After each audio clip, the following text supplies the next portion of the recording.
stay with I would love. I've been dying to go, and then I want to go to the Belmont Stakes too. WJR News. And now here's Kevin Dietz.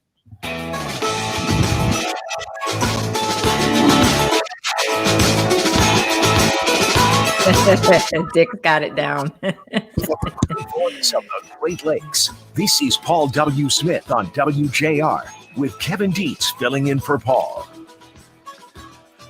Good morning and welcome to the Paul W. Smith Show. It is Friday, September 4th, 2020. Thanks for stopping by this morning to spend a little time with us on WJR 760. We are also on Facebook Live and YouTube. The round table is here and everyone is in a great mood because it's Friday and it's the start of Labor Day weekend, which means Monday is a holiday. Good morning, everyone. Ann Thomas, how are you? Great. Good morning, Kev. Happy Friday. Happy Friday. You got any big plans for Memorial Day weekend? Or Labor Day weekend, I'm sorry. No big plans. No big plans. Take it easy, yes. Nice. And I'm going to go a little out of order. I'm going to check in with Dick first before Dana here. Dick, how you doing? Any big plans for the weekend?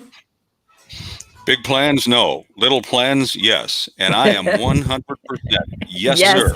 You are today, Dick. We can hear you. You can hear us. Everything is good. And the reason I wanted to go out of order a little bit is because Dana Clark is here and she's looking lovely. If you're on Facebook Live, you get to see her very cool hat, which I imagine is a part of your Kentucky Derby celebration. Yes, I'm so excited. Tomorrow, the Kentucky Derby. I am ready. I have my hat, my outfit, and my drinks. Woo! We got drinks today?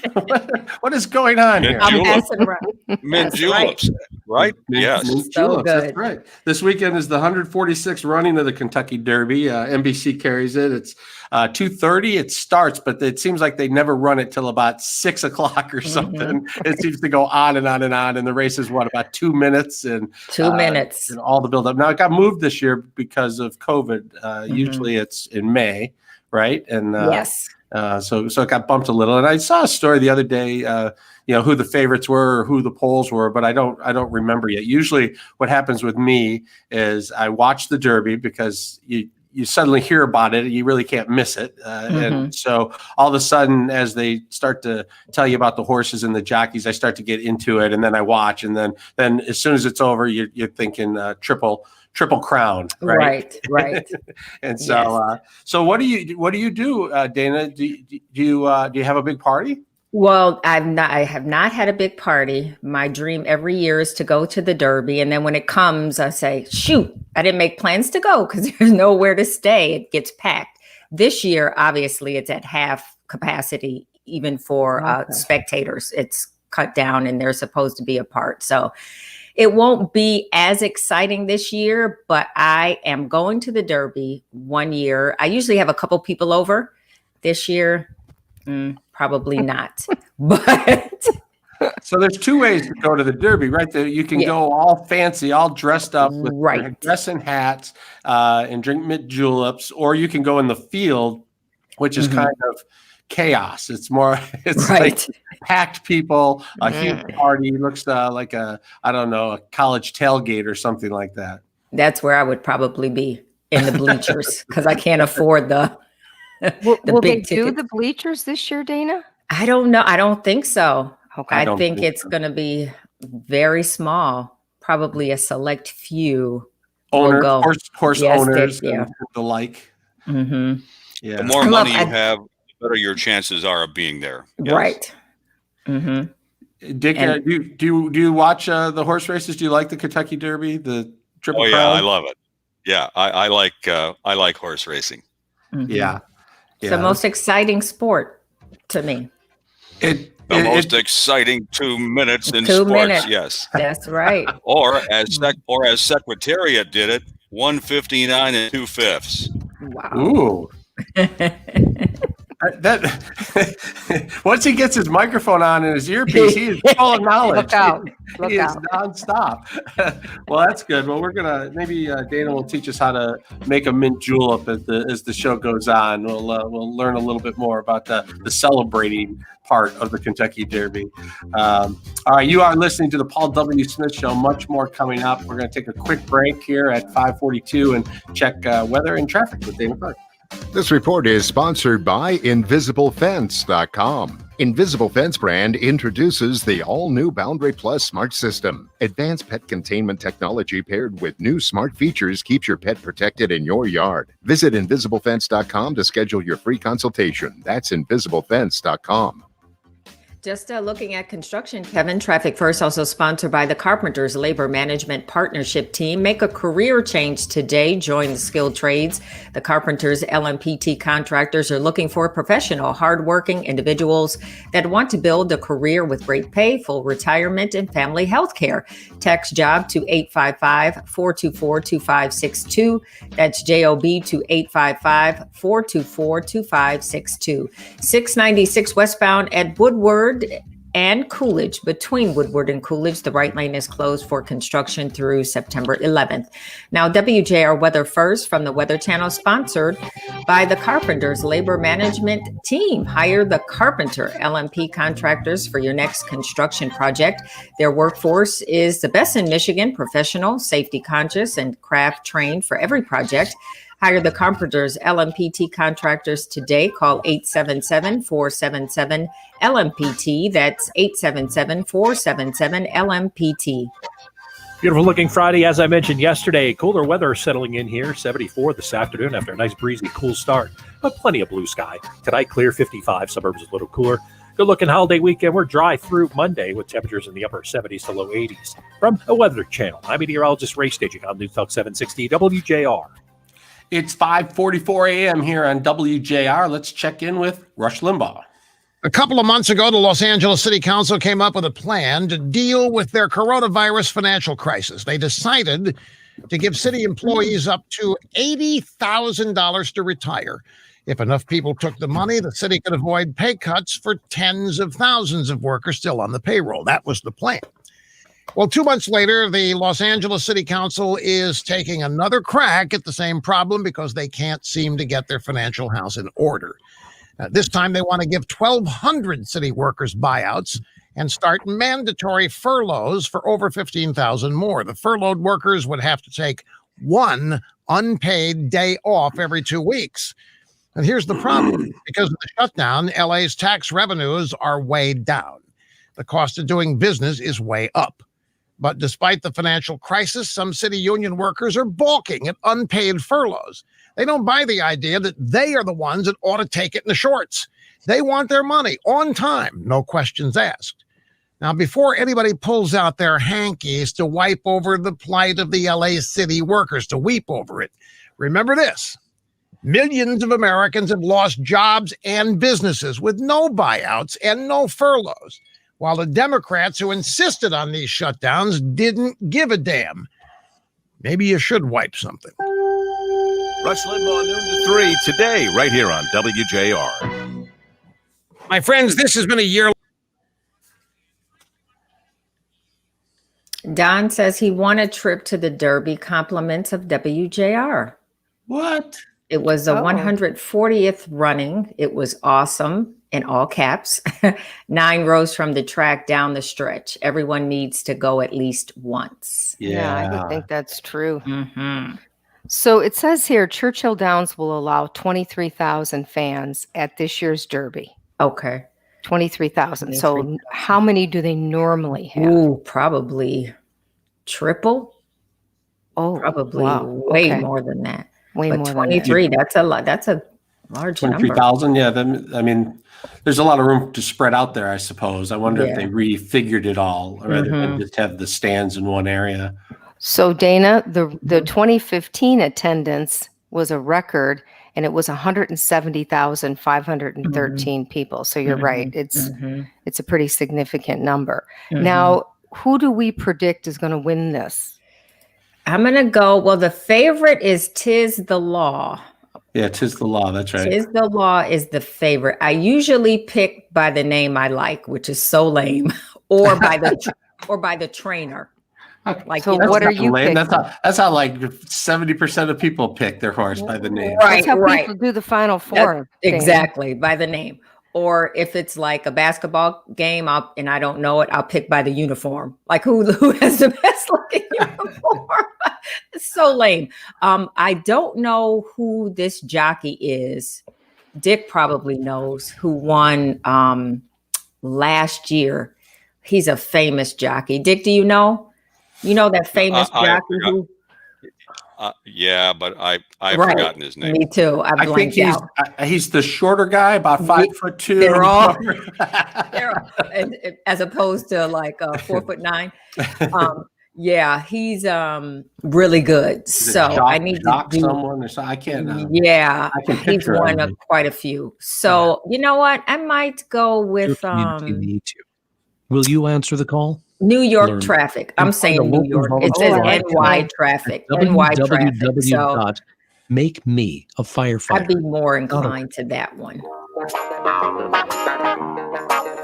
Now back to more Paul W. Smith on WJR. Once again substituting, here's Kevin Dietz.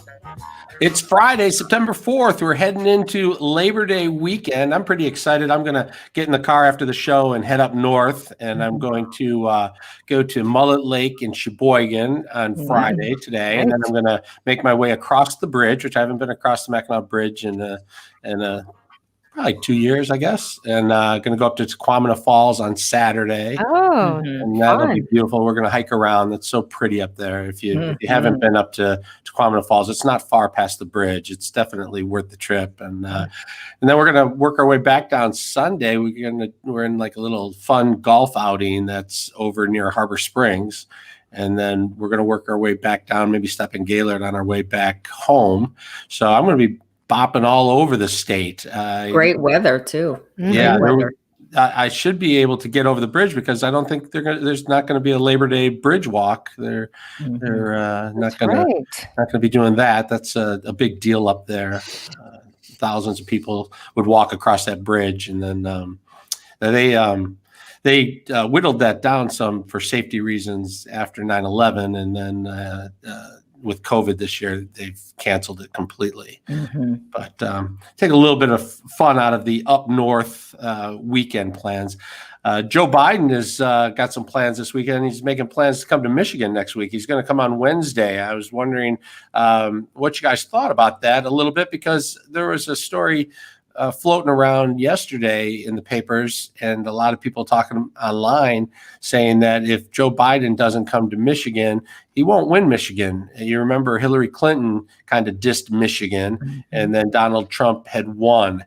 And I'm just a little curious what you guys think about personal visits in general, and then personal visits as it relates to COVID and this year, and just Joe Biden not being out and about a lot. And what's your take on seeing the candidates? Do you feel like they care more about Michigan if they show up? definitely. I think it's all about appearance, and I think they have to come here. I think that really matters. If they don't come here, the other party will criticize them for not being out and about enough. The interesting part of the story, though, is how will they visit states, and where will they go, and how will they get people to pay attention?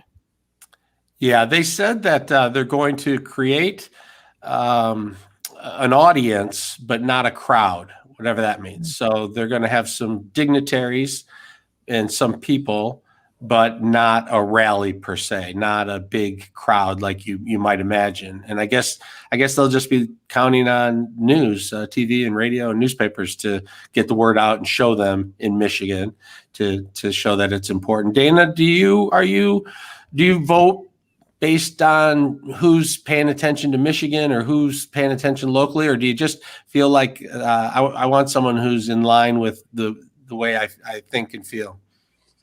I vote with someone who is in line with the way I think and feel. Of course, they need to come to Michigan. We're a very important state, so I think both should come and will come, because without us, it's going to be a tight race. And obviously, Hillary Clinton realized that a few years ago. So yes, they will definitely be coming here, and we'll definitely be watching. As Annie said, to be interested to see how they're going to handle it and where they're going to have this get together. Yeah, one of the things I in past years I would watch is how often they came to Michigan when Michigan was a swing state, when it was in play, when it was close, and they would get here all the time. And then I would kind of do a little betting pool on when the next time the winner would come after the election. Right. And it would be 2.5 years or so before we would see them again after the election. And it just kind of makes you feel like it's all show. But I still personally, I like to see them come. Dick, does it have an impact on you? Do you think it's important that the candidates get to all of the swing states to let people know that that they care about the local issues?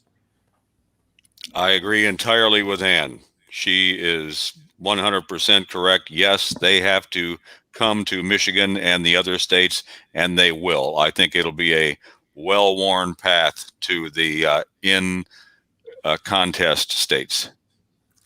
And how do you feel they're going to? We're going to see. Donald Trump loves to have rallies.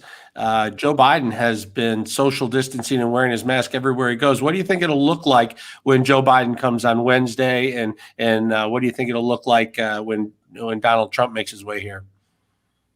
Well, the chances are that the president will try to have rallies, but I would suspect that Biden will do what he has done in a couple of the other states. He goes and meets with a small group. He knows that he's going to have TV coverage, so that's the big coverage. Local and state news, that's where the TV cameras and the news media will be with him, and that's where you get your benefit from coming to a state or a city. But he'll meet with small groups. That's a nice, safe way of wearing masks and doing all the things that he says are necessary, where Trump will try to have a rally. But President Trump can also do the same thing that Biden does. He's the president of the United States. There's a big press corps wherever the president goes, and he'll get coverage wherever he goes and whatever he does. We were talking about do the rules apply to everybody yesterday a little bit with Nancy Pelosi sneaking in to get her hair washed and not wearing a mask. Do you think the rules actually apply to candidates who are coming to visit? Every state has different rules. If you go to one state, you might be able to have a bigger crowd. Michigan has rules in place. I think it's 10 people is the max number that you can have assembled in one spot, right? Mm-hmm. I imagine 100 on the outside, 100 outside. 100 on the outside. So if they were to go into a restaurant, like the candidates like to be seen having a cup of coffee at the local restaurant, will they keep it to 10 people, or will the rules go out the window? Or if Donald Trump's here, his Secret Service probably takes up a third of the outside allowance for how many people can be here. And it'll be interesting to see. They do say, I know Joe Biden's team said that they had planned to look at the rules of every state that they visit and follow them. But then there were some people in Wisconsin saying that, over the last 2 days when Donald Trump was there and Joe Biden was there, the rules weren't exactly followed to the letter of the law. Well, remember one thing. The rules are always broken whenever there's a protest demonstration. Right. Sure. That's a good point. Plus, there's also a little bit of confusion because for restaurants, they can have a certain capacity, right? So then that goes past the 10 people inside. Right. So there's a lot of different things they have to checking? Consider. Well, and then who's checking those restaurants? Yeah. You and I have been to restaurants here, and we've seen the restaurants being pretty crowded. I don't think anybody is checking to see if these restaurants are adhering to the rules. Mm-hmm. Yeah, they talked about spot checks. I haven't heard back from any of the spot checkers on how they're doing and how many citations they're passing out. Reminds me of when smoking ban first came in, and everyone was supposed to no longer have smoking, but plenty of bars you could still go in and have a cigarette without getting kicked out.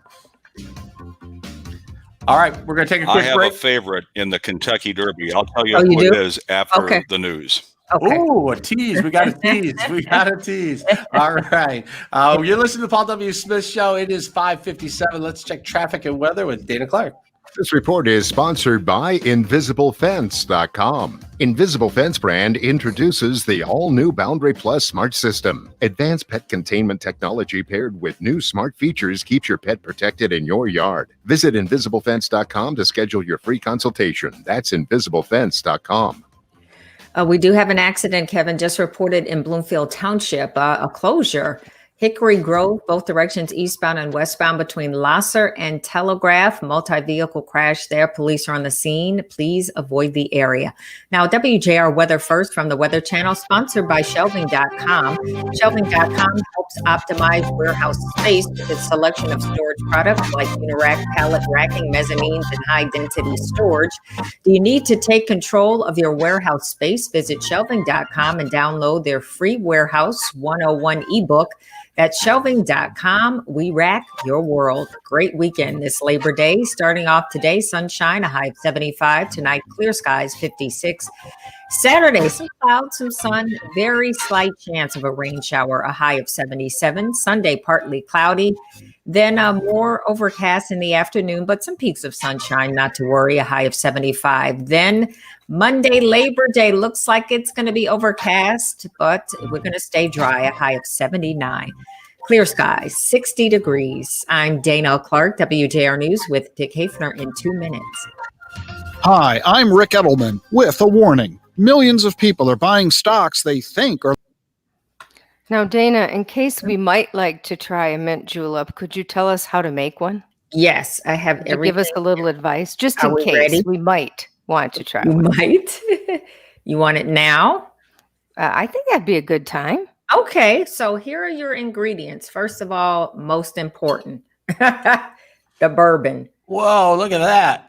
That's a big bottle, Dana. My I know. goodness. It'll last 2 weeks. No, just kidding. This You is just the said you're not having very many people over. right, exactly, right. Maybe Kevin and I will stop by. And We're you gonna- guys can do a drive-by, knock on the door, and I'll hand it out. And to you'll you. hand out the mint julep. This is the official drink of the Derby. The official, I should say, what is this? Bourbon. Do we You have can to get buy a certain kind of bourbon? This is the best. You can get, there's other bourbons. What's So that called? I've seen Woodward that bottle. Reserve. Woodward. Woodward Reserve. So then you get that. Then the second thing is you do simple syrup. You could do a couple ice cubes though, but simple syrup, ice cubes, sugar cubes, but simple syrup is easier to use. Then very important as well is your mint. Where's it at? It's coming. Oh, like fresh mint? Fresh mint. Oh, how- look at that. That looks How healthy lovely. that looks. See, this is Wow. healthy. This is very Yeah. healthy. Yeah. Healthy. Mhm. Fresh mint. And then that's it. So, and then Oh, also a key is this little mint julep cup. I just got it this year. That's cute. You have the little silver cup that you see because it keeps it cold. so So, that's actually a thing, a mint julep cup? yes, Oh, Amazon wow. as well. Okay. So then, and the crushed ice, very important. So, and then your little muddler, you have to muddle the little mint. So you muddle the mint in the bottom with the simple syrup. Okay. Then you do some crushed ice. I'd usually just do mine in the blender. And then fill it up to the very top with the crushed ice. Oh, And then just add your bourbon and then give it a little stir. And so tasty. how much bourbon do we put Like in 2 mint ounces. julep? Like 2 ounces. The recipes are everywhere. Like 2 ounces of bourbon, like How a much half, syrup? like a half is a that- ounce. Is that a brown drink? Why did I is.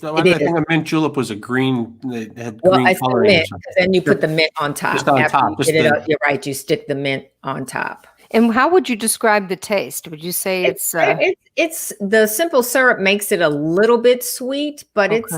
it's I don't want to say sour, a tart, maybe tart drink.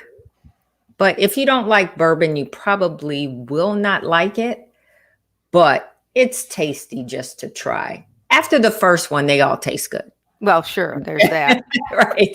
Just as soon as you get past that first one, you're like, actually, this is really good. I think I'll have another. Yeah, but it's only a few ingredients. Some people put a little soda water on top, which I would do for you just to cut it a little bit. We don't want you on the floor. No. Ed come pick her up. And then he'd taste one, and then we'd have two people laid out. But it's really good. I like it. Well, like, what's the history of that drink? Why do you think they use it? No, you know what? I started to look that up. Let's see if I can find it real quick. You think bourbon was plentiful in Kentucky, and that's why they came up with that? Or to Julep invented?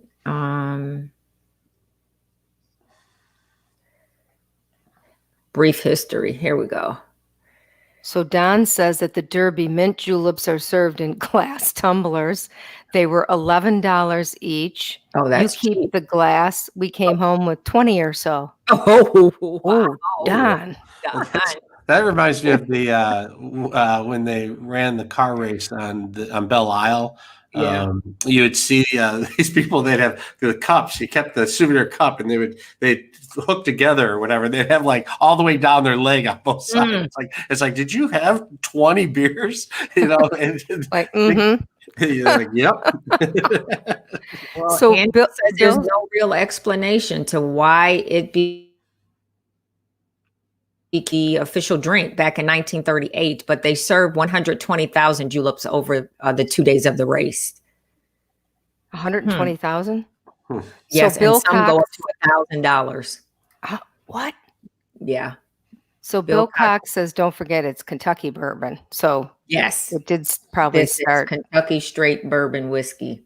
So that might be stronger than Well, it is 90 proof. 90 proof. That'll 90 do it. proof. I don't know if you're gonna get any stronger than that. Yeah. Wow. Good job, Dana. Now, does Trev like a Of little? course. Oh, yeah. Okay. He's Canadian. He likes everything. They don't just drink beer. Especially beer, right? Oh my gosh. I'm like, where do you guys put all that beer? Seriously. Like, how can you drink 20 beers? And you're still okay. And you're still okay. Right. Because they're not drinking 90 proof bourbon. They're not drinking your mint juleps, Dana. Right.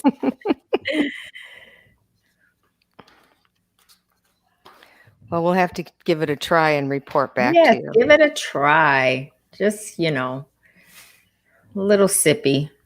My mom will probably come over. She likes mint juleps too. I'm gonna have to try that. I'll just have to order it one time somewhere rather than me figure it all out. Yeah, you can do that. That's And the whole family will look at you like, what are you doing? Yeah, right. And Kevin will be like, oh, by the way, we're going to the Derby next year. Yeah, that kind of happened with the tradition. I don't know what it is. It became popular with like kids just coming out of college or something. 20-somethings started drinking old fashions again, or at least in this group, like a deer. They were in like the family group, and all of a sudden everybody's ordering old fashions. I'm like, what is going on here? Yeah, I'd like a rusty nail, please. or whiskey sour. From the great voice of the Great Lakes, this is Paul W. Smith on WJR with Kevin Dietz filling in for Paul.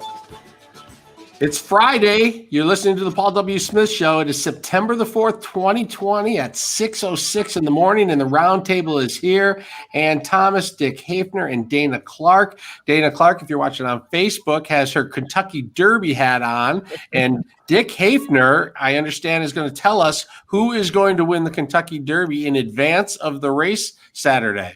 Dick, I understand you have some inside information here? Well, now I warned. My exact wording was a favorite. A favorite. see how I'm quibbling. See how I'm quibbling and backtracking from what you just said. But I have a favorite. I have a favorite. A horse that I am rooting for strongly. Okay. In the Kentucky Derby. And now, tis the law. Tis the law is the odds-on favorite to win. 'tis the law. But I'm pulling for Mr. Big News. Mr. Big News is yes. No Mr. Big surprise. News is in the field, and I'm going for Mr. Big News. Yes. Unfortunately, he's 100 to 1 shot, but let's go, Mr. Big News. Yeah.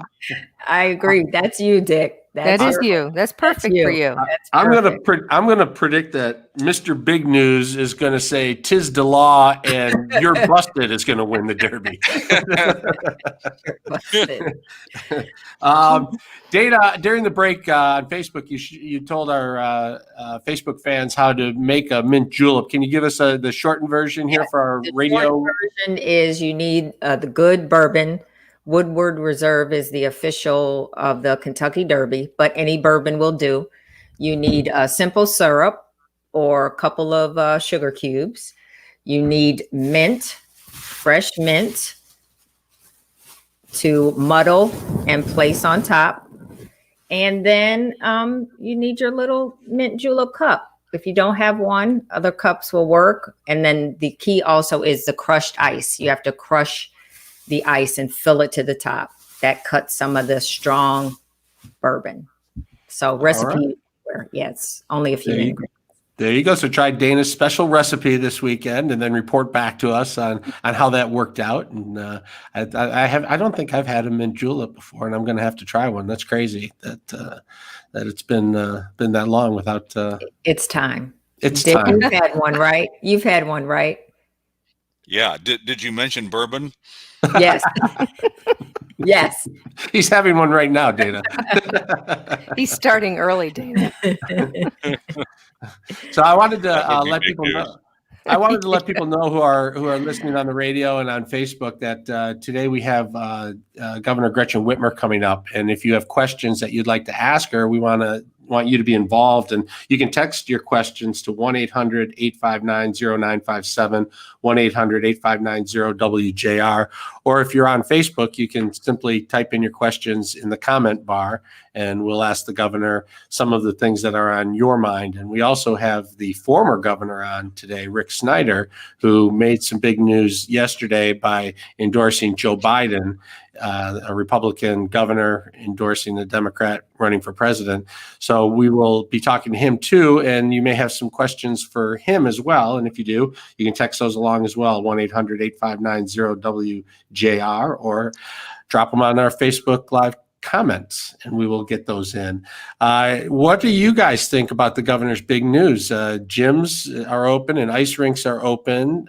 Movie theaters, yes, but not everything's open, right, Ann?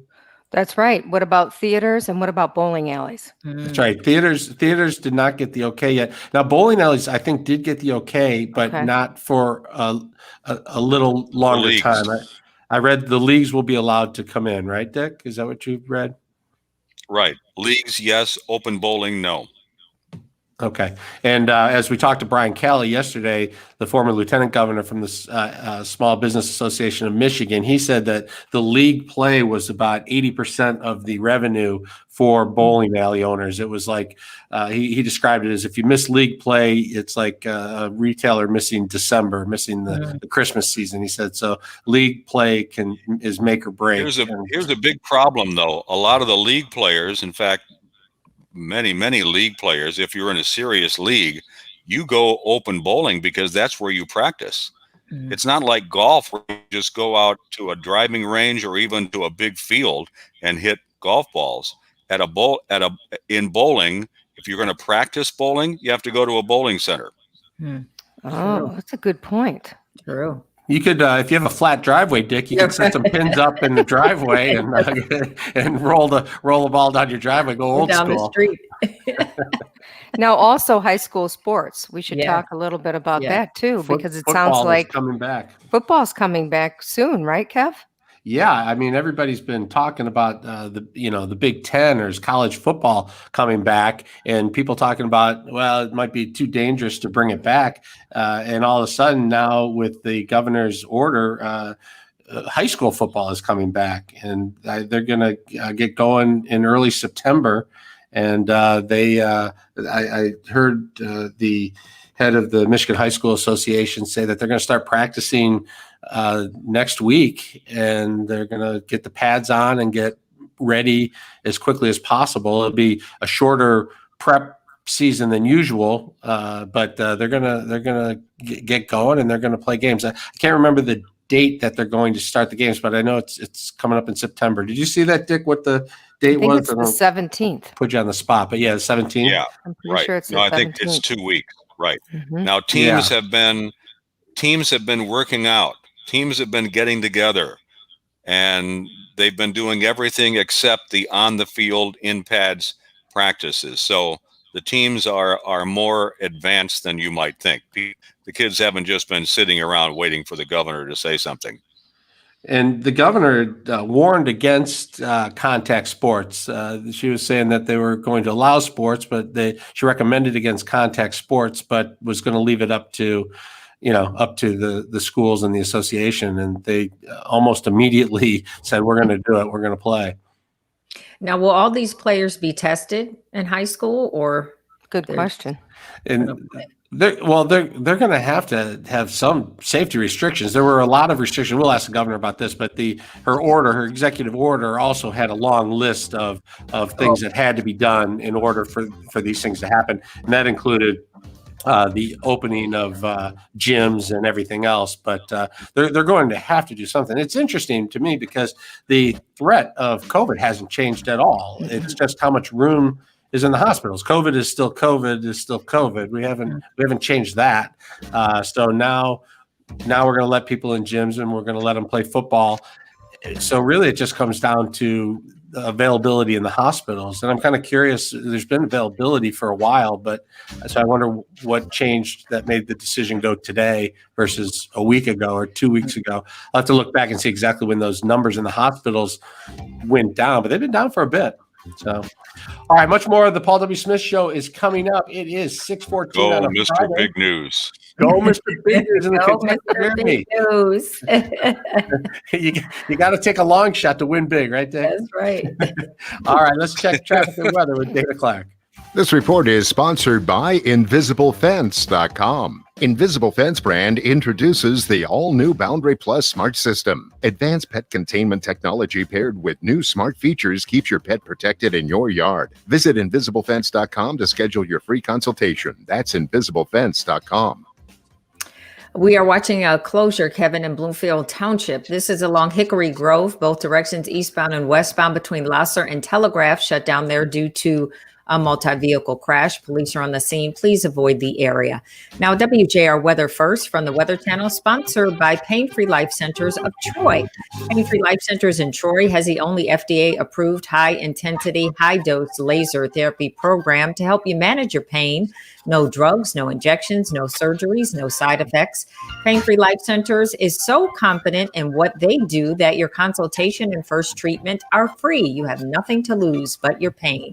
Call today, 248-879-1100. Well, no complaints here. Today, sunny. Tomorrow, see a few clouds around. Today's high 74 degrees with a west breeze. Tonight, we'll settle back to 55. Suburbs cooler. Tomorrow, a few clouds in upper 70s and dry through Sunday and Monday. Upper 70s to low 80s. From No Other Channel, I'm meteorologist Ray Stagicom on News Talk 760 WJR. Paid non-attorney spokesperson. This ad is So I'll be back with Greg, right? 8:18 Yes. on this link.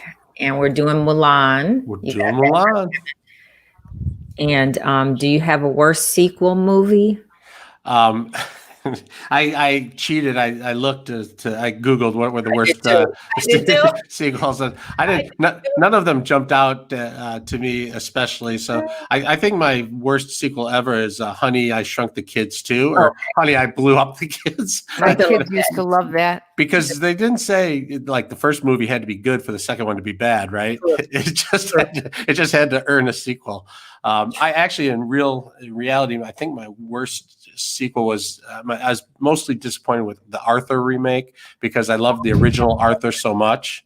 I thought it was great. And then another one I loved The Longest Yard, the old one with Burt Reynolds, and then They did a remake recently that was not terribly funny with that. Who did that? I can't remember now. But Okay, guys, I'll see you in a Okay. bit. All right, we'll see you in a bit. Bye. Thanks, Dana. Kev, Yeah. Dale is not with the Detroit News. He's a Detroit veteran, Detroit area reporter. So he's like a freelancer, right? Yeah, he's a freelancer, but I was just looking up. He's also He's got a website. the executive director of the Flyover Coalition, which is what he's talking about here. It's a not-for-profit organization that promotes the economic interests of the heartland.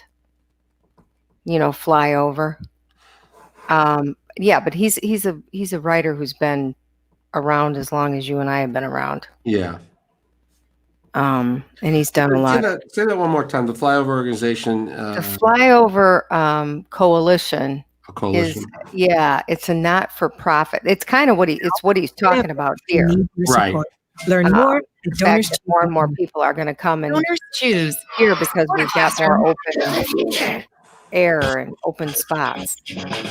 Makes a lot of sense what he's saying. Right. Now back to more Paul W. Smith on WJR. Once again substituting, here's Kevin Dietz.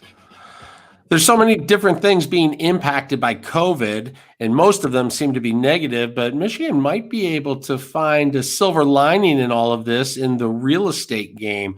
Joining us now is Dale Buss. He's the executive director of the Flyover Coalition, a nonprofit that looks at ways the heartland can be helped and improve. Dale, welcome to the Paul W. Smith Show. Thanks. Good morning, Kevin. Good. Actually, why don't you tell us a little bit about the Flyover Coalition so I get it right? What is the goal of the Flyover Coalition? Well, it's an incipient effort I'm building to shine a light on the flyover country in general, and in specifically to kind of encourage us out here to reminding ourselves of why it's a great place to live. So we're organizing virtual conferences around topics that are important to flyover country and the states and cities and people here. Our first one is going to be how to establish a tech ecosystem in flyover country, because obviously lots of folks are loose these days from their where they used to have to work and live in the tech field, and places like Detroit and Indianapolis and others out in flyover country are becoming tech havens in their own right. So lots of activities to generally say this is a great place to live. There are lots of great places to live in the region, and we're not getting a fair shake. And that's why I did a piece for the Detroit News yesterday, proposing the idea of regional economic development. We kind of get overlooked as a region. I mean, that's why we're flyover country, right? You can just fly over all of us. We get overlooked, we get denigrated by the coastal media. And so why not promote the idea of the region as a whole? Because we share a lot of characteristics that if we can get people to consider and appreciate flyover country in general and as a whole, then people can look for individual flavors of life out here, and there are many. So that's kind of the idea. Yeah, if you haven't seen Dale's article in the Detroit News, you'll want to check it out for sure. It really raises some interesting ideas and thoughts. There's been a lot of talk about people moving out of California for a number of reasons, but this is a little more specific. This talks about if your company will let you work remotely, and you can work remotely from anywhere, why spend all that money to live in Silicon Valley or New York City? Is it possible that Michigan could do something to entice people to come here where, look, face it, the cost of living is a lot cheaper? Yeah, well, absolutely it is. And before COVID, this inequity, this imbalance, especially in point of view between the coasts and flyover country was there. I mean, that's when I started the organization. But the pandemic has really accelerated, as you said, the thought of leaving big cities on the coast. It's not just California, it's New York, it's Boston, it's Baltimore, even Washington, D.C. And, some people are saying, well, let's just move out to the suburbs and get away from this urban core that is kind of deteriorating. But to my mind, there's an opportunity here for flyover country to attract these folks out here. And I just happened to be talking to Josh Hunt of the MEDC yesterday, who has that point of view. I mean, the state is trying to appeal to people who might be dislocated or disgruntled about living on the coast now, particularly people who've got talent in tech and engineering and who might be able easily to find a place here in Michigan. And a lot of these people are, the sons and daughters of Michigan anyway. Maybe they've gone to Silicon Valley, or they've gone to New York City for that great marketing job or that great tech job.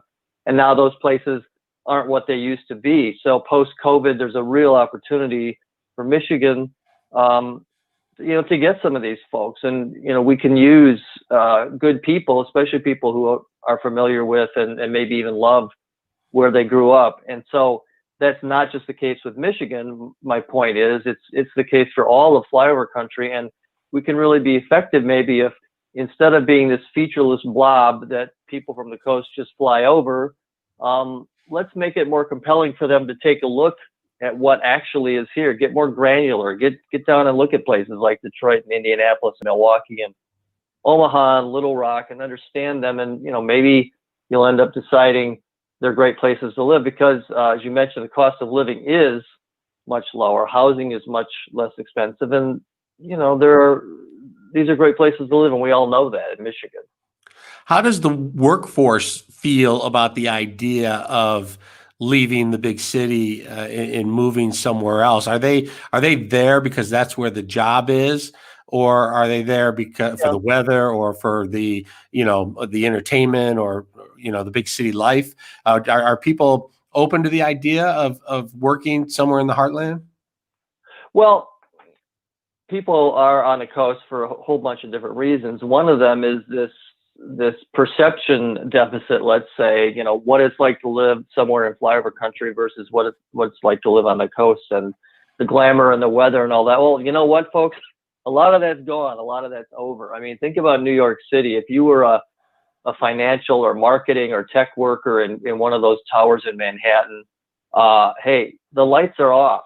And who knows when they're coming back on. And if you have kids, who knows if you'll ever be able to put them in school there again. And hey, guess what? Broadway closed, museums, stadiums, all the things that, the cultural landmarks, touchstones, activities that have made these cities in part great are iffy right now, if not closed. And then, of course, there's the urban violence in some of these places, especially like, Seattle, Portland, New York to some extent.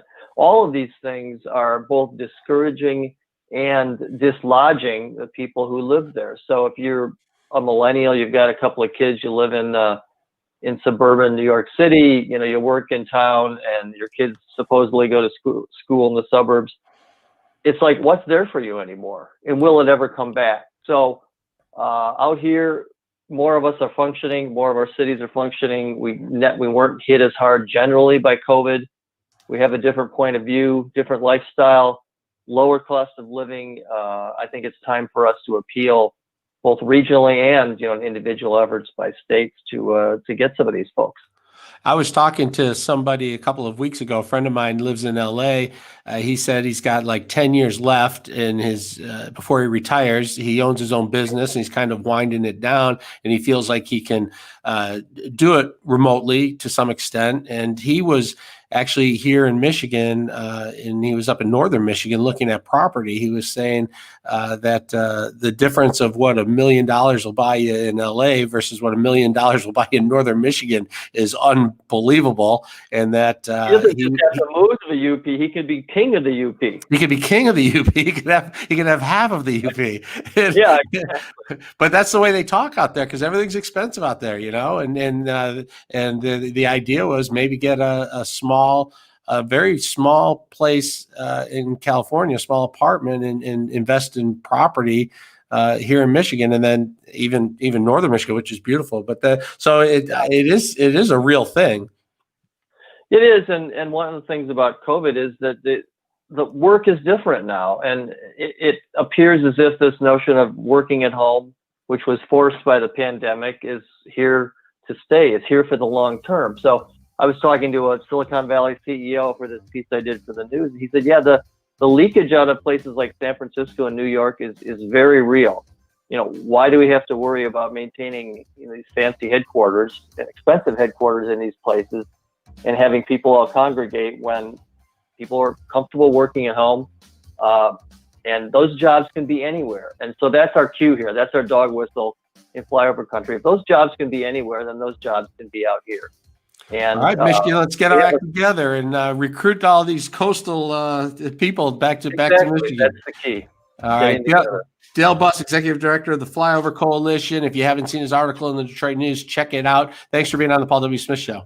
Yep, and it's flyovercoalition.org. And thanks for the time, Kevin. Perfect, you bet. All right, let's take a quick check of traffic and weather with Dana Clark. This report is sponsored by InvisibleFence.com. Invisible Fence brand is offering $150 off their exclusive Boundary Plus technology, so more pets can safely enjoy the freedom of their yard. Visit InvisibleFence.com to schedule your free consultation. That's InvisibleFence.com. InvisibleFence.com. Still dealing with that closure, Kevin, in Bloomfield Township, a shutdown there due to a multi-vehicle crash. There is along Hickory Grove Road, both directions eastbound and westbound between Lasser and Telegraph. Please avoid the area. Now, WJR Weather first from the Weather Channel. If you have plans this holiday weekend, I think you're going to like the forecast. A little bit cooler, but plenty of sunshine there to enjoy, especially today. Sunny, a high of 75. Tonight, clear skies, low 56. Saturday, 77, some clouds, some sun. Could see a slight chance, very slight chance of a stray shower. Sunday, clouds and sun, a high of 75. And then it looks like mainly cloudy on Monday, but we could get some peaks of sunshine. Things may change by then. A high of 79 degrees. Clear skies, 58 degrees. I'm Dana Clark, WJR News with Dick Hafner in 2 minutes. Get an unbeatable summer discount savings on your land.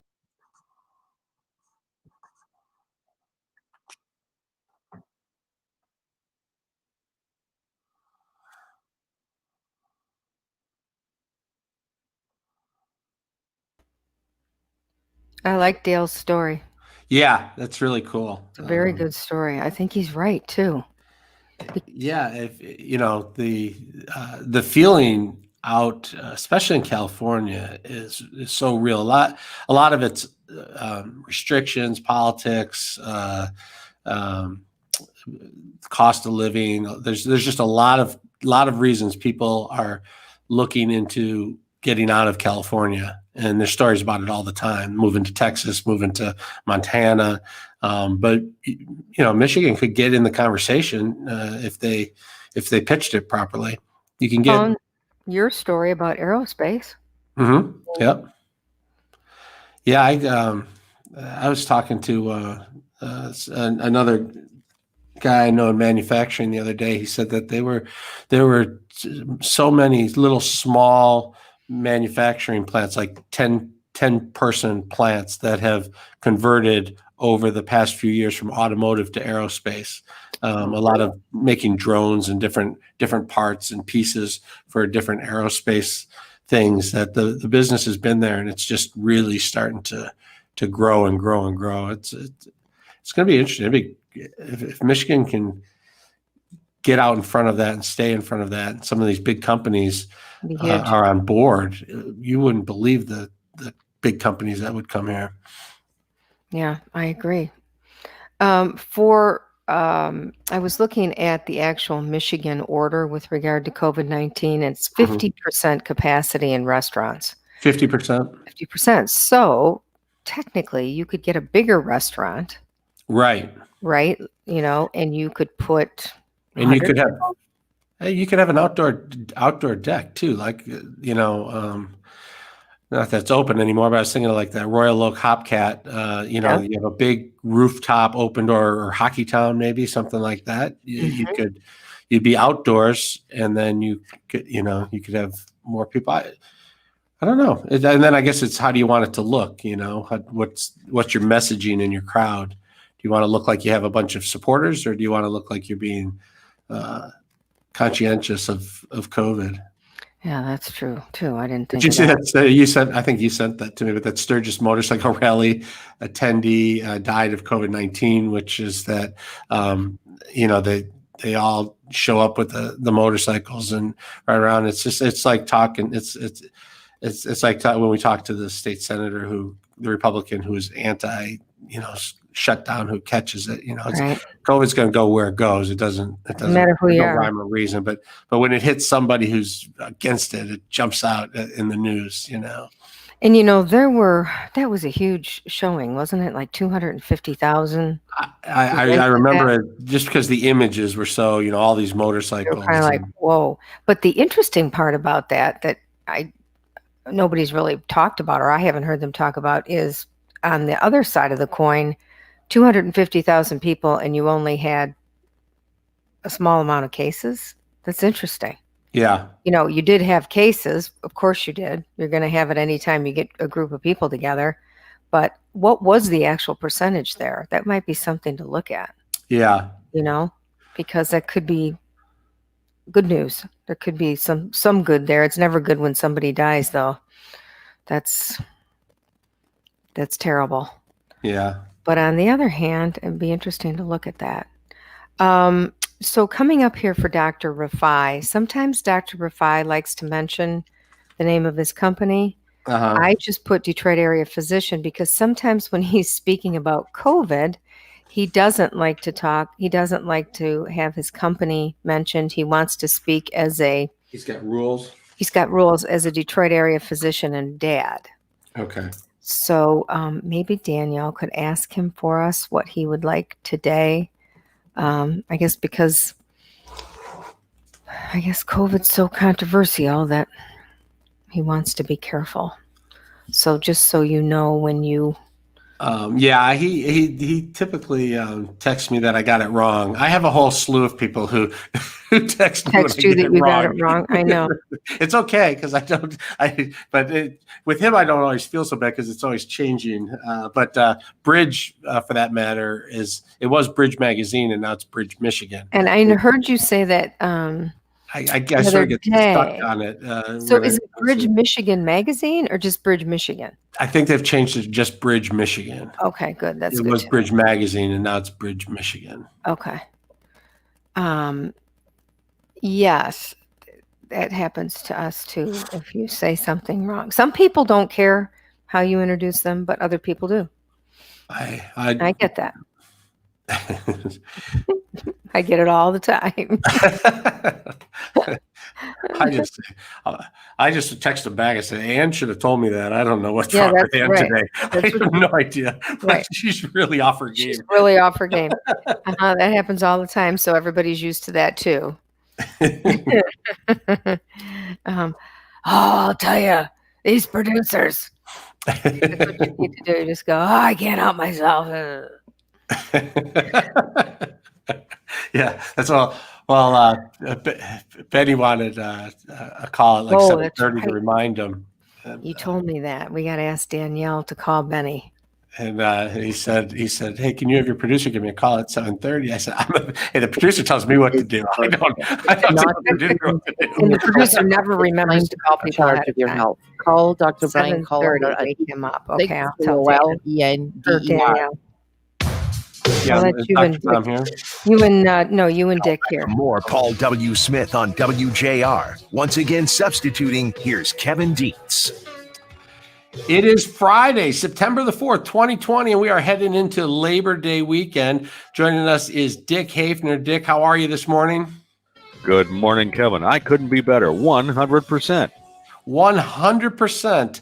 I am glad to hear that. Hey, I wanted to talk a little more with you about football and the idea of high school football coming back and your thoughts on COVID-19 and how this sort of all plays out, because we heard so much about how gyms need to open or gyms aren't going to open. And also when the announcement finally came that gyms are going to open, there was also the mention that sports were coming back as well for high school. And suddenly the story really took off from the idea of what's going to happen at local gyms to, hey, high school sports is back. And not only just high school sports, but high school football, which when you talk about football, the when you talk about football, we've mostly talked about college football and how the Big Ten is shut down because of concerns of safety for kids. And it just strikes me as it would be much easier to keep college kids safe from COVID than it would be to keep high school kids safe from COVID who are playing football. So I'm just curious what your reaction to that part of the story was. I think we all expected the gyms and whatnot, but I was really kind of surprised that they allowed sports again. And then I was surprised that the high school sports association immediately said, "Hey, we're ready to go for football. Let's throw on the pads and start playing in September." Yeah, well, you can imagine behind the scenes, Kevin, there must be a lot of pressure from schools and parents groups to get the football season underway. High school football, we're talking about. We've heard from lots of parents and students, and of course the coaches. They all wanted to play, and there have been some protests like that on their side in Lansing and in other places.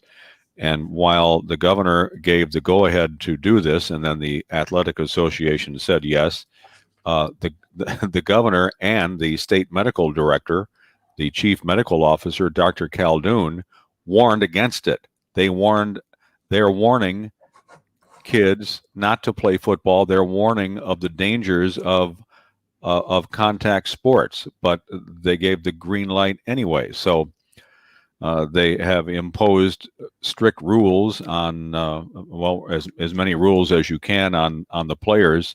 But I would think that high school football, especially, and soccer, are going to be very difficult to. How do you have distancing in football? Well, and this is the thing. And then I didn't see any requirements for testing, so I think it's going to. I think it's going to set in motion a lot of required activities. Let's say a lot of work to be done before you can safely get high school football and soccer underway.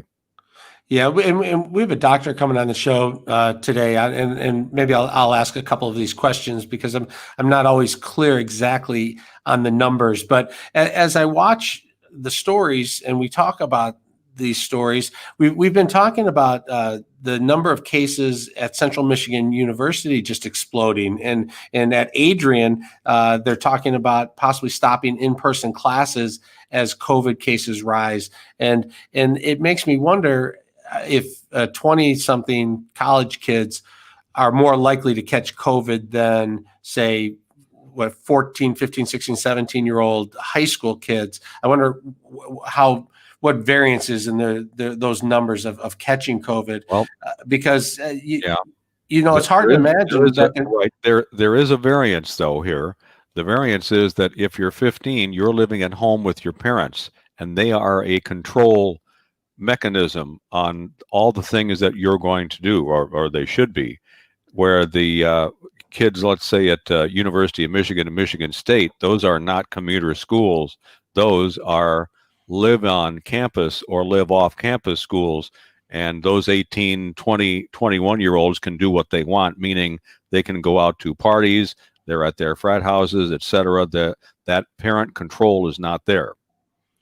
Yeah, so that does make a lot of sense. So the idea is that if you're following the rules at home, which are more likely if you're a high school kid than a college kid, that the schools will do what's necessary to sanitize and make sure people are wearing masks and social distance. Although we are seeing that it's quite a challenge to keep kids from social distancing in high schools around Metro Detroit and all across the country. Right. But it's just interesting because the danger of catching COVID would be similar for a college football player as it would for a high school football player. So now the argument is, well, if the high school football players can play, why can't the college football players play? Exactly. So now the question will be, does the Big Ten, for example, do they follow the lead of the SEC in having in-conference games? That'll be the next question, I think, that everybody's going to be asking.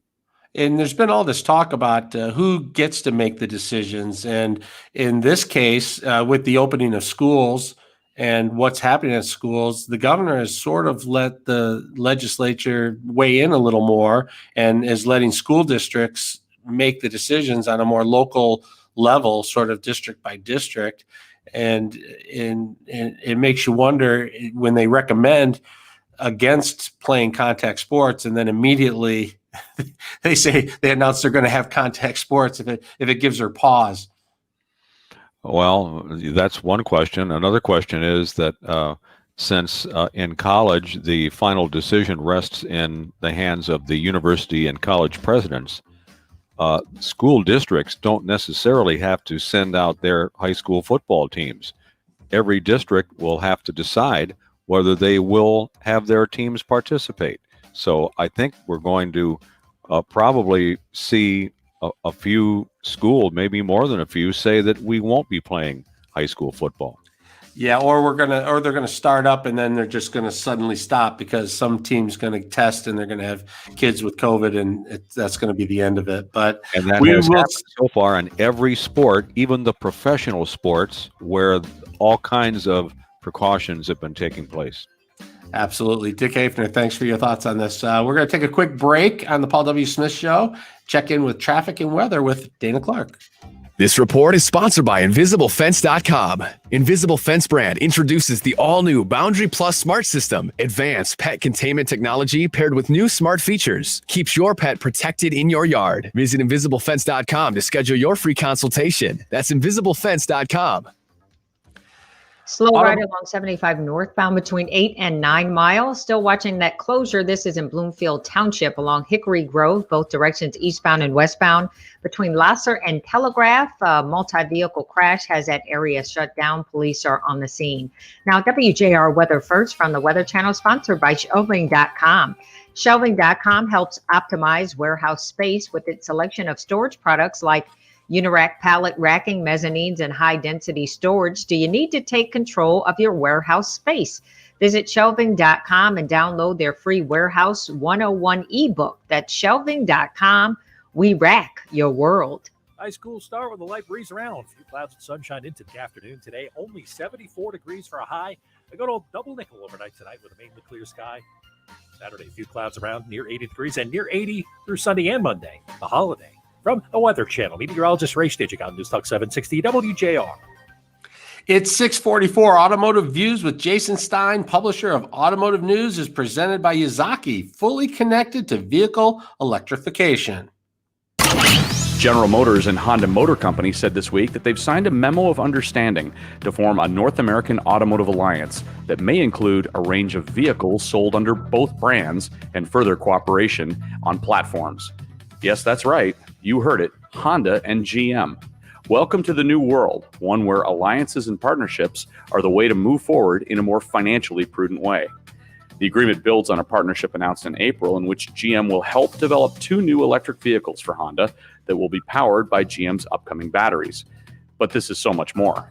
Now there will be co-development on common platforms, including electrified and internal combustion vehicles that will begin in early 2021.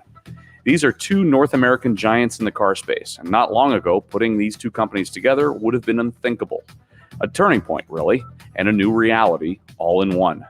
Rivals are consolidating at a lightning pace in areas that consumers may never see. It's smart, it's efficient, and it's the road forward. With this week's Automotive View, I'm Jason Stein, publisher of Automotive News. As the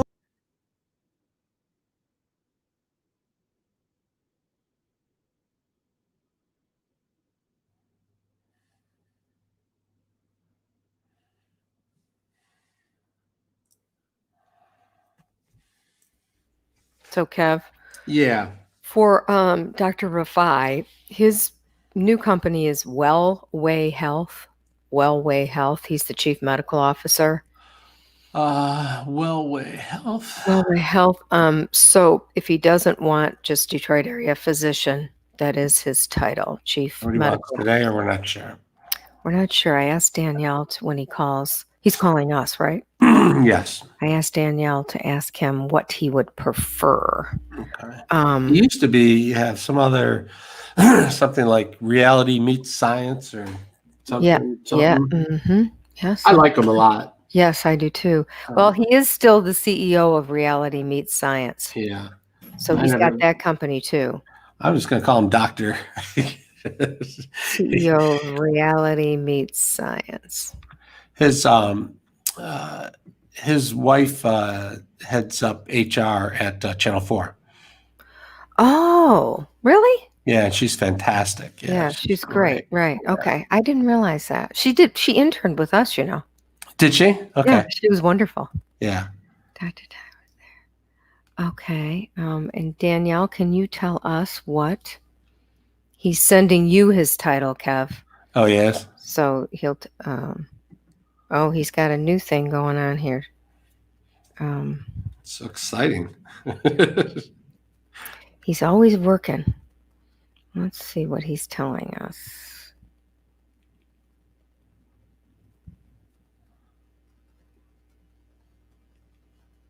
Okay, well, I mean, he does still have, I would just use Chief Medical Officer, Wellway Health, CEO, Reality Meets Science. He now is saying that I better send this to you. You want to just type it in the Well, chat? it's kind of a long thing, Kev. He says he's co-author of the recently published article in the American Journal of Health Promotion. Maybe he could say this. Yeah. Making the case for COVID-19 prophylaxis with lifestyle medicine. Come on, type it in the chat. The interview will be done as I oh God. Keep it simple, folks. It's Friday, it's radio. I'm going to say co-author of an article. Oh, Lord. At Donors Choose, we want students and teachers to have the tools they need for a great education. And now, more than ever, they need your support. Learn more at donorschoose.org. Donors Choose. Support a classroom. Build a future.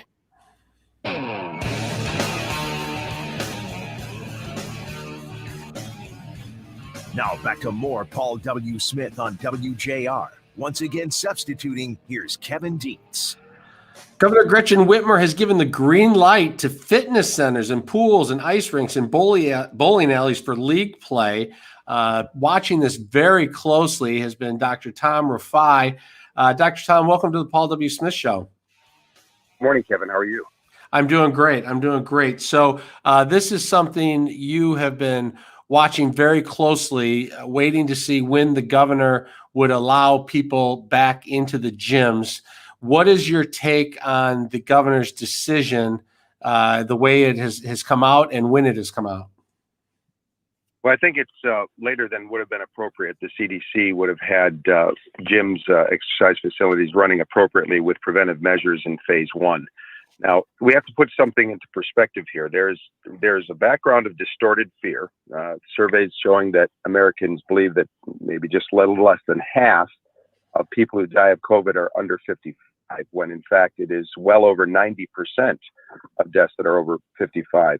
We've had approaching 200,000 deaths from COVID. They're tragic, and every year we have about over 600,000 deaths from heart attacks and strokes that are largely preventable. And a major factor in that is exercise. And many people are used to, in fact, if we focus on cardiac rehabilitation programs, these are indoor structured exercise. That is something we cannot discount as far as when that's removed. And there's been clear surveys, people, overall physical activity has dropped by 5%. That is a drug for preventing heart attack and stroke. We really have to keep in perspective here that there's no zero risk, and we have to look at a total risk scenario. In the last 2 weeks of August, there were about less than 1,700 documented cases of COVID. Now we can talk about how much there is asymptomatic and not harming in a moment for those particularly that are in the young age groups. Less than 4% were hospitalized, and I'm still trying to find out what percentage of those were, for instance, high school or college football athletes. I could say that the likelihood based on the risk of severe COVID and death is unlikely. This particularly with New England Journal of Medicine data just published from Iceland. Under the age of 70, the risk of COVID death is around the same as flu, maybe less considering how many people we miss due to the asymptomatic nature. Over the age of 65, 70, and if you have a significant cardiometabolic disease, particularly uncontrolled type 2 diabetes, then of course there is a risk, but we need to all understand that. And the withdrawal of exercise facilities cannot be seen in a vacuum as something that is just fun to do. It is great to do. It is potentially a great treatment for anxiety, depression, and it's a major treatment in the prevention of heart attack and stroke and the reduction in risk of diabetes and cancer. We can't simply just take it out and expect people to do the same thing outside. People are creatures of habit. I'm a gym rat, if you want to call it that. And it is really, I think, something that has been sad that we haven't looked at the total risk of withdrawing or a lack of access to exercise facilities that are appropriately run with good hygiene measures in place. So do you believe that more people had heart attacks or died of heart attacks because they were not able to get to the gym in the last 5 months than people died of COVID? Let me put it this way. We certainly know that at this point, there's more teenagers that are dying of suicide than are dying of COVID. Number one. Number two, we don't have that data because no one's tracking it, but we can tell you this. There's no way that at a rate of 2,000 plus deaths per day prior from heart attack and stroke, that suddenly stopped. We have great evidence that people have been avoiding going to the hospital, may have been suffering heart attacks that were not deadly, but could be causing damage for life, strokes for life, never seeking care because we have a distorted fear. Now that's a factor. I'm not saying at all that COVID is not a risk. It is, but we have a distorted fear if people believe that almost half of deaths are under 55, when in fact it is well under 10%. That's a distorted fear factor that we have to keep in place, and we cannot underestimate the dose of drug that exercise can be for heart attack and stroke. That is replete in the literature. I mean, it's not even, nobody debates the role of exercise in terms of reducing the risk of follow-up heart attack or even primary heart attack and stroke. That's not even a question. That's why Medicare approves intensive cardiac rehabilitation programs that educate on lifestyle and engage in physical activity. So there's no debate there. And suddenly taking away indoor exercise is something we cannot discount the potential that you're going to increase the risk of things that are associated with decreasing physical activity and keeping people in isolation and lack of movement. There's pretty good evidence people have moved overall. Some people have been getting out more, great, but America has been reducing physical activity. Many people in terms of the older population that are at risk in particular have been decreasing physical activity because of fear. So let's stick with the idea of fear for a second, because the gyms are going to open, but people are still going to be fearful of going to them. Some people will be. Do you have any information or thoughts on how safe gyms are? Do we have any data from other states that have opened earlier or other countries that have been open for a while? Well, certainly, I think one of the most famous is the Norway experience, in which in Oslo they essentially took a group of people in large group in the thousands, but ended up splitting them into allowed to exercise facility, not allowed, and people weren't able to just go and rejoin and join somewhere else. Tracked and found no increase, and it was only a couple of weeks. Maybe someone could say it should have lasted longer, but there was no change in terms of any rates of transmission. So they opened up all gyms throughout Norway. And since then, which was many, many weeks back, there has been no news from Norway that there's been sudden outbreaks in gyms. There are a few cases of spread, but when it comes to spread, we have to also differentiate spread versus severe COVID and death. There is a spreading that's going to occur. I don't think there's any doubt this disease, this virus is going to spread. Everything we seem to have been tried to do has not been able to completely stop it. We need to start focusing in on who is at most risk.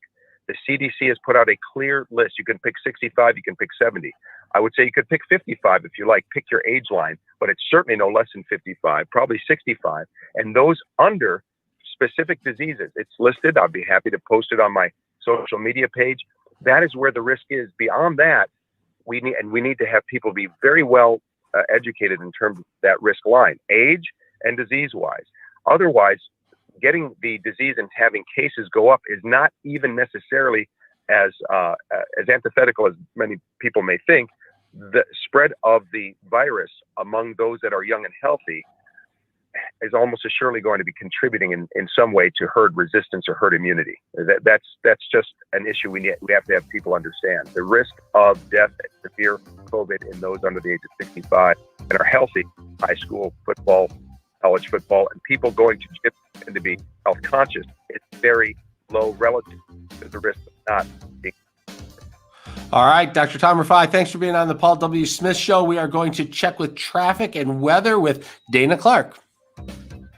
This report is sponsored by InvisibleFence.com. Invisible Fence brand introduces the all-new Boundary Plus Smart System. Advanced pet containment technology paired with new smart features keeps your pet protected in your yard. Visit InvisibleFence.com to schedule your free consultation. That's InvisibleFence.com.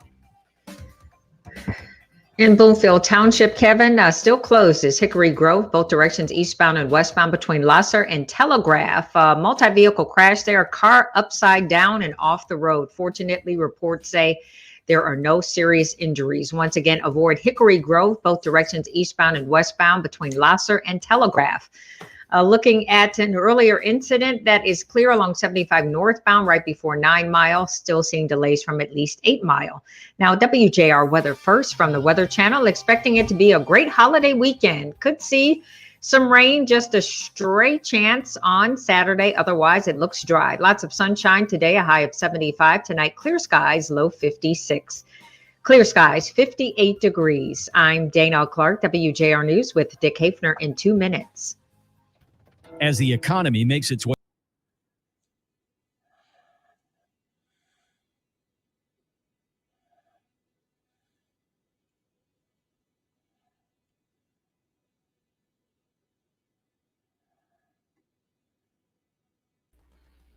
Well, what do you think? Do you agree with him? Yeah, I agree that, well, sort of. I agree that not having access to exercise in gyms in your regular life is causing more stress, and a lack of exercise does. More people are having heart attacks and strokes and depression and suicides. I think probably all of that is true. I'm just not sure that if you had let COVID run wild, if we wouldn't have so many more deaths, that argument wouldn't hold true. So you're kind of debating two different things. If COVID, if we just said let it run its course originally, would we have 1 million deaths? Would we have 5 million deaths? Would we have 10 million deaths? I don't know. I don't know the answer to that. I know that by shutting it down, we limited the number of deaths. And then if you compare the number of deaths, say 100,000 COVID deaths to the number of heart attacks, it's not really a fair comparison because we don't know what the number of COVID deaths would have been if we had just said, look, just go to the gym and exercise and you'll be fine. You know what I mean? Right. Yeah. The other thing that lifestyle doctors are counting on is that people will take care of themselves and that they'll have a good lifestyle and that they'll have a better outcome with COVID if they are in better condition, right? Right. So that's a big mantra of his and other lifestyle doctors. And I actually really like lifestyle doctors. I follow them and I think they're great. But I just think in this case, I'm concerned about situations where you have multi-generational families, either hanging out with each other or living together or yeah, clearly. I mean, for older people, it's very dangerous. We know that. People with secondary conditions, it's very dangerous. And I don't think anyone would argue the damage that it does to your lungs is permanent at whatever age you catch it, and to whatever extent of damage you have from it. So, now the numbers will also bear out, though, that we've come to learn that seniors are more at risk, and so we are staying away from seniors, or seniors are staying away from us because the numbers are way down. Yeah. The people who are catching COVID now are young. They're not the seniors. They're under 30. The seniors, those numbers have dropped dramatically. And that's why the hospitals have room again. It's because everybody, I think, has taken that pretty seriously. So it's not to say that people still aren't. If you have 3 generations living in one house, you can't have those kids, running around to the gym and the bowling alley and, playing football and all that stuff. But, for the most part, when you look at the numbers, the older people are not catching COVID nearly like they were before. No.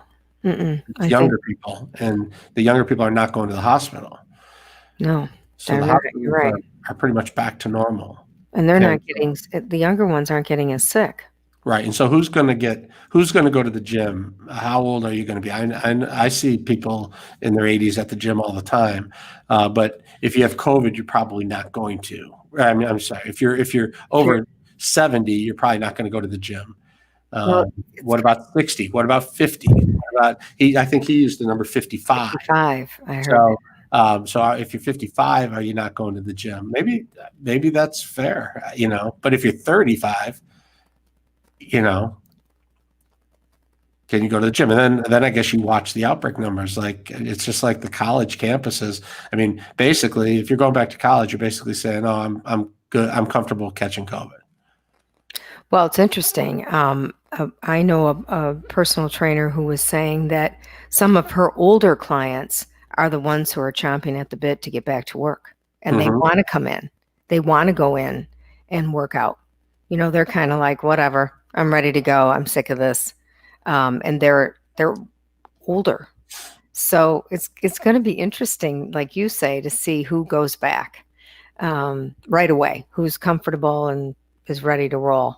Right. I think maybe wearing a mask could make a huge difference in these facilities. And the question is, will they be asked to? Is that part of the requirement to go back to a gym? Yeah, it is. And then how do you work out with a mask on? Right. And how does that work for you? Yeah, those are the short-term questions. I just really think all of this comes back to the vaccine, and we're not going to be safe until there's a vaccine that works. And so if you're doing anything, you have an increased risk of catching COVID. So are you comfortable catching COVID or not? If you don't want to catch it, don't go to the gym until there's a vaccine. And then you have to have faith in the vaccine too, which, not everybody does, but really big picture, that's the solution is you have as few people as possible catch COVID until there's a vaccine. Right. And then get people to take the vaccine and then move on. And by then there'll be a new one. We'll have COVID 2022. Yeah, it'll be interesting to see how quickly. I don't think we really will see a vaccine until the end of the year at the earliest, maybe time next year. Because it would be a disaster to put something out and have it not work. We are just one disaster after another, it seems, in 2020. But you know what I mean. I mean, it's. Oh, yeah. And then again, it goes to the issue of who's going to have it, who's going to take it, who are the first people that are willing to do it. I know people that absolutely say, I'm going to line up. The minute it comes, I'm in. Nothing runs like beer. Get a 1 Series tractor for just $99 per month at your John Deere dealer today. You and Dick can chat for a minute here. Toll free. And do we have any questions for the job? I'll look and see for you. From the great voice of the Great Lakes, this is Paul W. Smith on WJR with Kevin Dietz filling in for Paul. Former Michigan Governor Rick Snyder, a Republican, on Thursday endorsed Joe Biden for president. He said President Donald Trump was not governing in the interest of the entire nation. I was at the nation's capital when Trump gave his inaugural address. I had hoped this first speech as president would be a message to unify a divided nation. Instead, I heard a speech directed at how he would help the people who supported him. And sadly, that is how President Trump continues to govern. That's what he wrote in the USA Today and in the Free Press. Governor Snyder also criticized the president's 2017 tax cut and said Trump's foreign policy had produced some good agreements, but overall our nation is no longer respected as a leader on world affairs. Joining us is Dick Hafner. Dick, we talked a little bit about this yesterday. You weren't terribly surprised by this, but we're going to have former Governor Rick Snyder on in a little bit, and there are a few things I'm curious about. And one of those is, and I wanted to get your take on this, is if the Republican governor doesn't like Trump, and clearly he doesn't, why not suggest not endorse anybody, or maybe endorse some other great Republican as a write-in candidate just to show your displeasure with the president? Why go so far as to endorse a Democrat, to endorse Joe Biden? Is there something about Joe Biden he likes so much that's going to make him a great president? If he's just making a statement that Donald Trump is not his guy, why not endorse whoever his favorite Republican is as a write-in? That's a good question. That's a very good question, because the governor, Snyder, says he still considers himself a Republican. So why vote and why come out for Biden? For example, his good friend John Kasich ran for president, then he dropped out. Why not write in John Kasich as the person he votes for? So that's a good question. Another good question would be, what policies of Trump does he support? He can't be against everything that Trump has done. There's got to be something there that he likes, because they're both Republicans, and he, after all, is the governor who several years ago boosted, supported, rammed through, and signed the right to work law in Michigan, making it a situation where workers that are in a union covered by a union contract can drop out of the union and still be covered by the terms of the contract, something that unions are virulently against. He was the right to work governor. So that was a very conservative move on his part, something that would be aligned with what the Trump administration has done on so many issues. So, yeah, you raise a very good point. And I think that there's just something much bigger than this. I think I was reading a little bit. Is it called the Lincoln Project? Republicans Against Trump, but they are. I think they're going to be coming out today with maybe hundreds of business people, politicians, people who say they've been Republicans for a long time, coming out and say vote for Joe Biden. And it's just interesting to me. Why they don't voice their displeasure against Donald Trump more than vote for Joe Biden. If you're a true Republican, wouldn't you think 4 years of a Democratic president would do more harm than 4 years of a Republican president that you just think is a jerk, basically? Yeah, well, I'm sure that you will have the freedom to ask that question of the governor. Also, if the governor comes out against President Trump and for Biden, one of the high-profile members of the Trump administration is Betsy DeVos. Betsy DeVos, who would have been a big Snyder supporter back in the day when Snyder was governor, this would seem to cut off the good relations that he would have with Betsy DeVos, Dick DeVos, and the DeVos organization and forces in Michigan. What does Snyder think about that? Is he through with the DeVosses, or can he maintain some sort of a friendly relations with them, even though he comes out against Trump? If he comes out against Trump, he comes out against Betsy DeVos. Right. And I also wonder, does this make Republicans think twice about voting for Donald Trump, or does this make Republicans think less of Rick Snyder? Well, I'm not the judge of that. You had posed the question previously.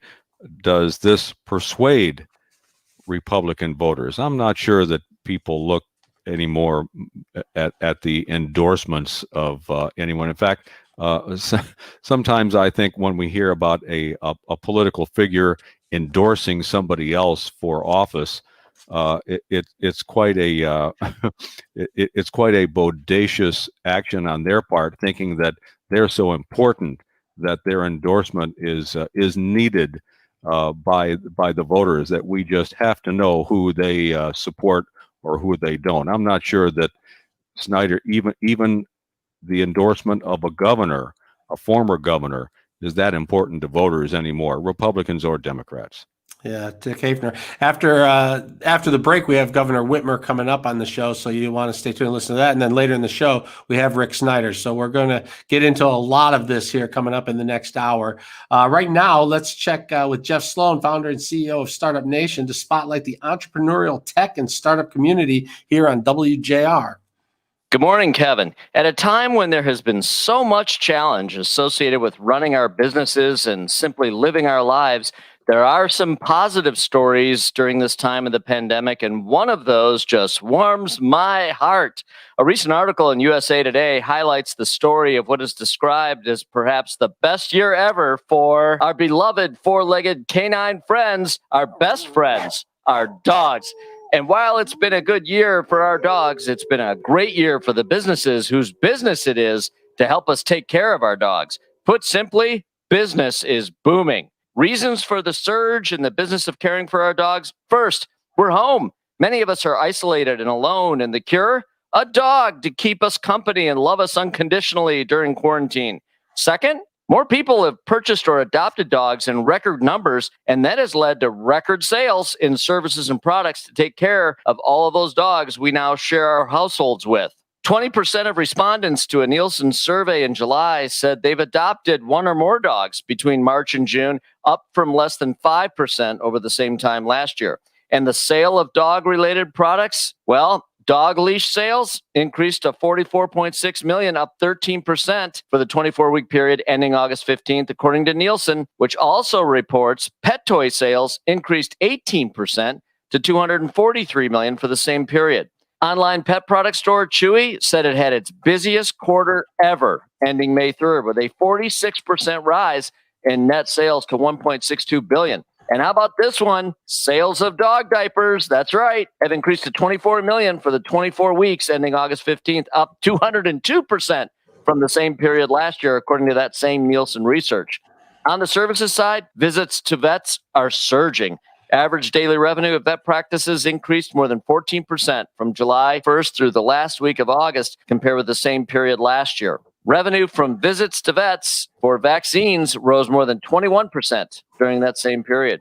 And a byproduct of all of this business success, shelter euthanasia is down 43% because of decreased intake, expanded fostering, and an increase in the percentage of pets finding homes with us from January to June of this year. That's a feel-good story highlighting a bright spot in business and in life. Have a great holiday weekend, everyone. I'm Jeff Sloan, founder and CEO of StartupNation.com, and that's today's Business Beat, brought to you today by Dell Technologies on the great voice of the Great Lakes, WJR. After the break, we have Governor Gretchen Whitmer, but first, let's check traffic and weather with Dana Clark. This report is sponsored by InvisibleFence.com. Invisible Fence brand is offering $150 off their exclusive Boundary Plus technology, so more pets can safely enjoy the freedom of their yard. Visit InvisibleFence.com to schedule your free consultation. That's InvisibleFence.com. InvisibleFence.com. Earlier closure has reopened. Kevin, Hickory Grove now open both directions, eastbound and westbound between Lasser and Telegraph. Car crash along that stretch. That car was completely upside down and off the road. Fortunately, reports say no serious injuries, but it is clear Hickory Grove, both directions between Lasser and Telegraph. Now, WJR weather first from the Weather Channel.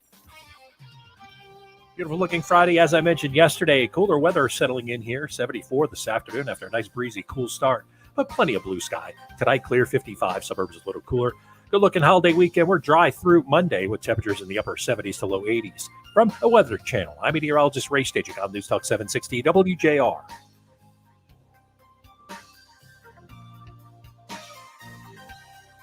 Help solve food insecurity in Michigan.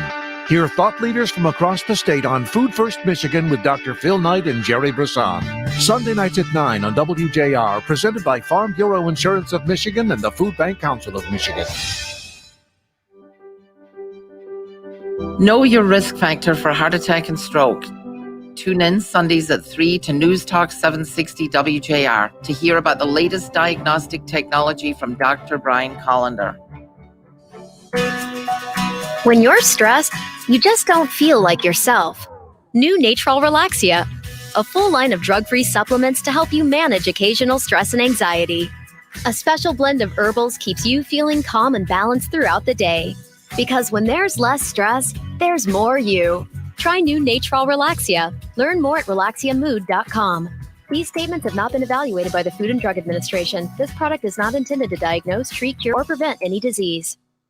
These are unprecedented times, challenging how the YMCA works to strengthen community as we have for nearly 170 years. But we've always found ways to help people and communities in times of crisis. Right now, Ys across the country are providing emergency childcare, shelter, food programs, and outreach to seniors, but we can't do it alone. Whether you're connected to the Y or have a fond Y memory, we need you to stay with us. Reach out to your local Y today and stay with us for a better us. At Donors Choose, and teachers to have the tools they need for a great education. And now, more than ever, they need your support. Learn more at donorschoose.org. Donors Choose. Support a classroom. Build a future. Now back to more Paul W. Smith on WJR. Once again substituting, here's Kevin Dietz. Gyms, yes. Movie theaters, no. Bowling leagues, only. High school sports, yes. Joining us now is Governor Gretchen Whitmer. Good morning, Governor. Thanks for being on the Paul W. Smith Show. Good morning. Glad to be with you. Big plans for Labor Day? Nope. I'll be in Lansing. Got a lot of stuff still on the calendar throughout the weekend, but it's a different kind of Labor Day. Usually I'm at the parade in Detroit, but of course that's not happening. Or last year I walked the bridge, and that can't happen either because of the numbers of people and COVID. But I think it's important we all recognize the contributions labor has made to our state. Yeah, so much has changed since COVID. What has changed in the last days or weeks with COVID numbers that make it okay now for you to finally decide to open gyms? Well, we think that the safety protocols are really important, and obviously as the weather's getting cooler, there have been some gyms that have moved outdoors, and they're going to need to think about moving in. We've been able to see enough data about the plateauing of our numbers. They're not growing at the clip that they were just a month ago. And so we feel as though at a diminished capacity with heightened protocols, we can engage this safely. And we're going to keep watching the numbers. Our hope is that we don't see any growth. But of course, with kids in school and on some campuses, that's something that we've all got to be very vigilant about. We want to keep engaging. We've got to keep masking up. That's the most important tool we have still. Really, the risks are still the same if you catch COVID or not. Is it that the hospitals now have more capacity, that if there's a surge that we're prepared to handle it? Is that why we're allowing more and more things to open up? I think one of the, there are a lot of different factors here, but one of the things is we know a lot more about this virus than we did. 6 months ago, when we had some hospitals in metropolitan Detroit that were already at capacity, we did not know how critical masking was and what an important tool that was.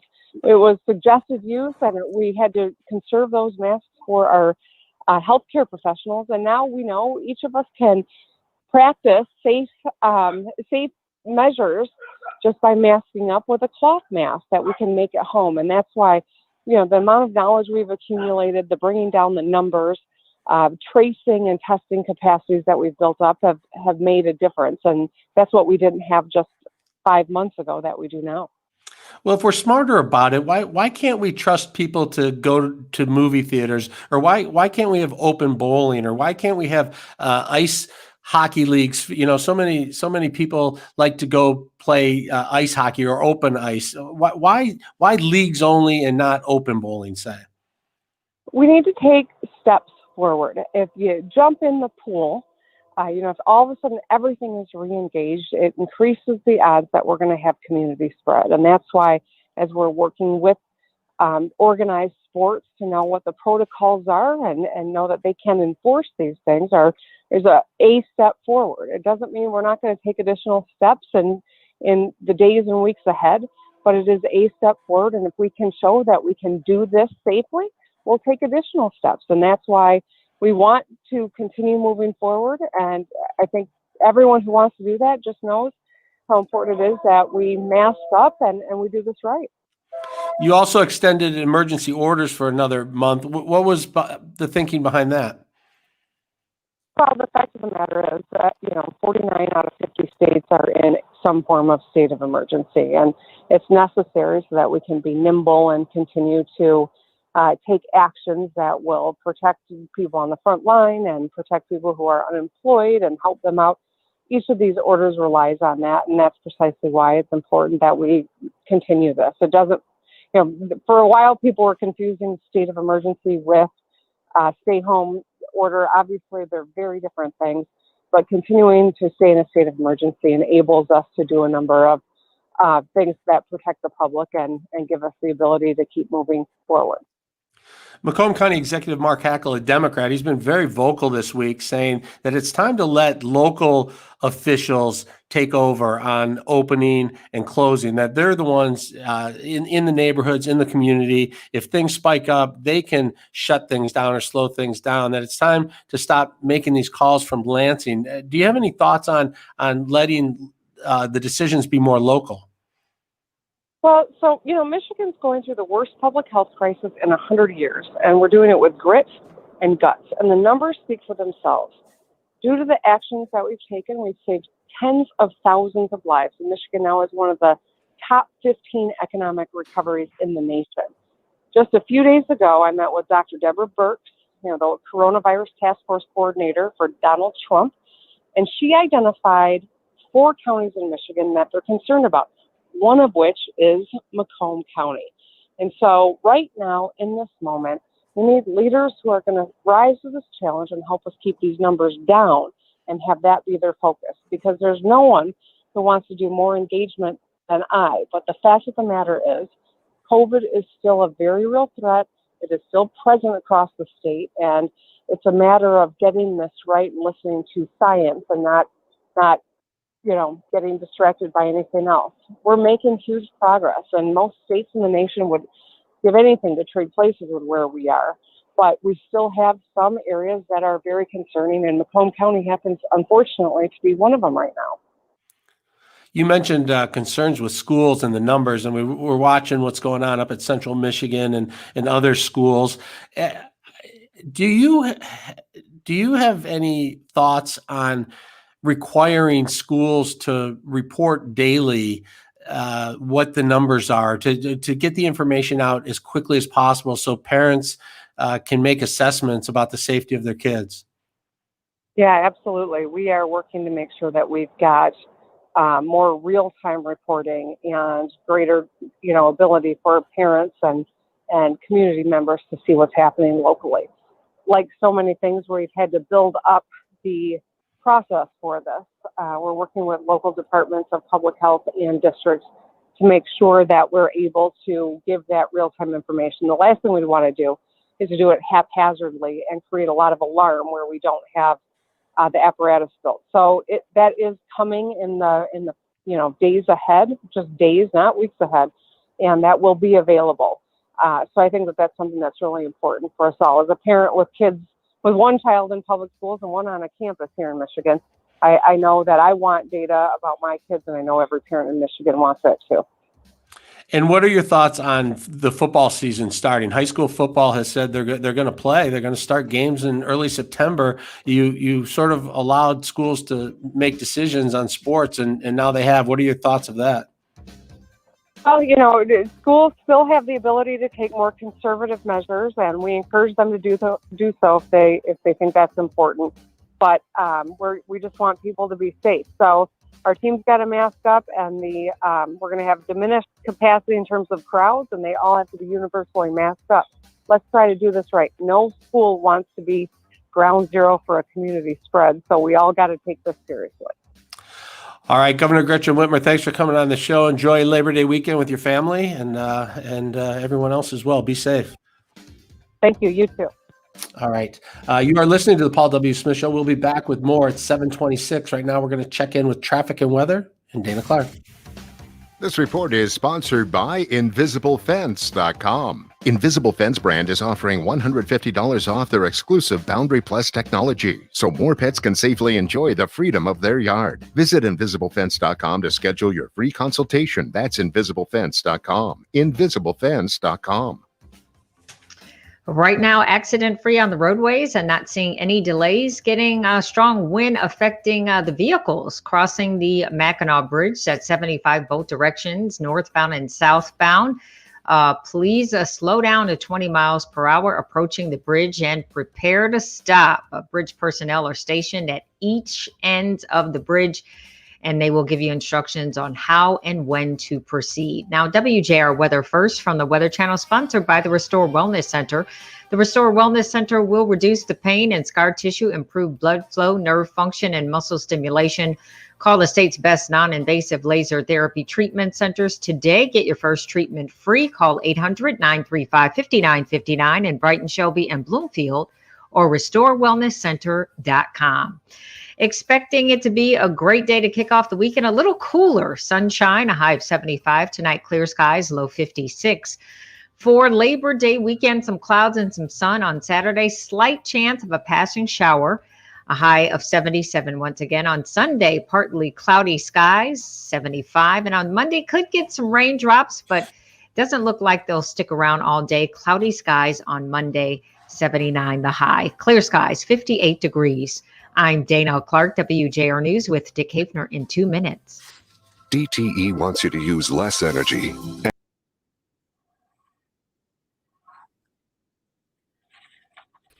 You got a lot of questions in there, Kev.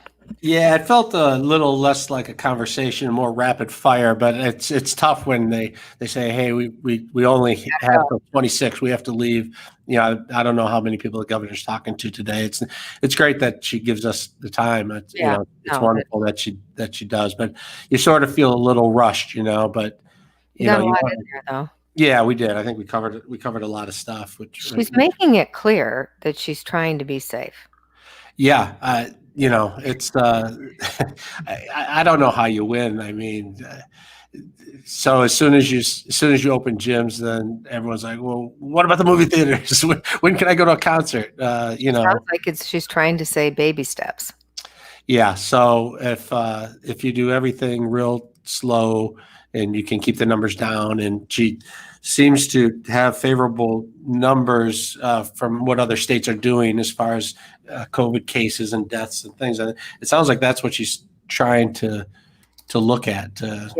Keep the numbers as low as possible.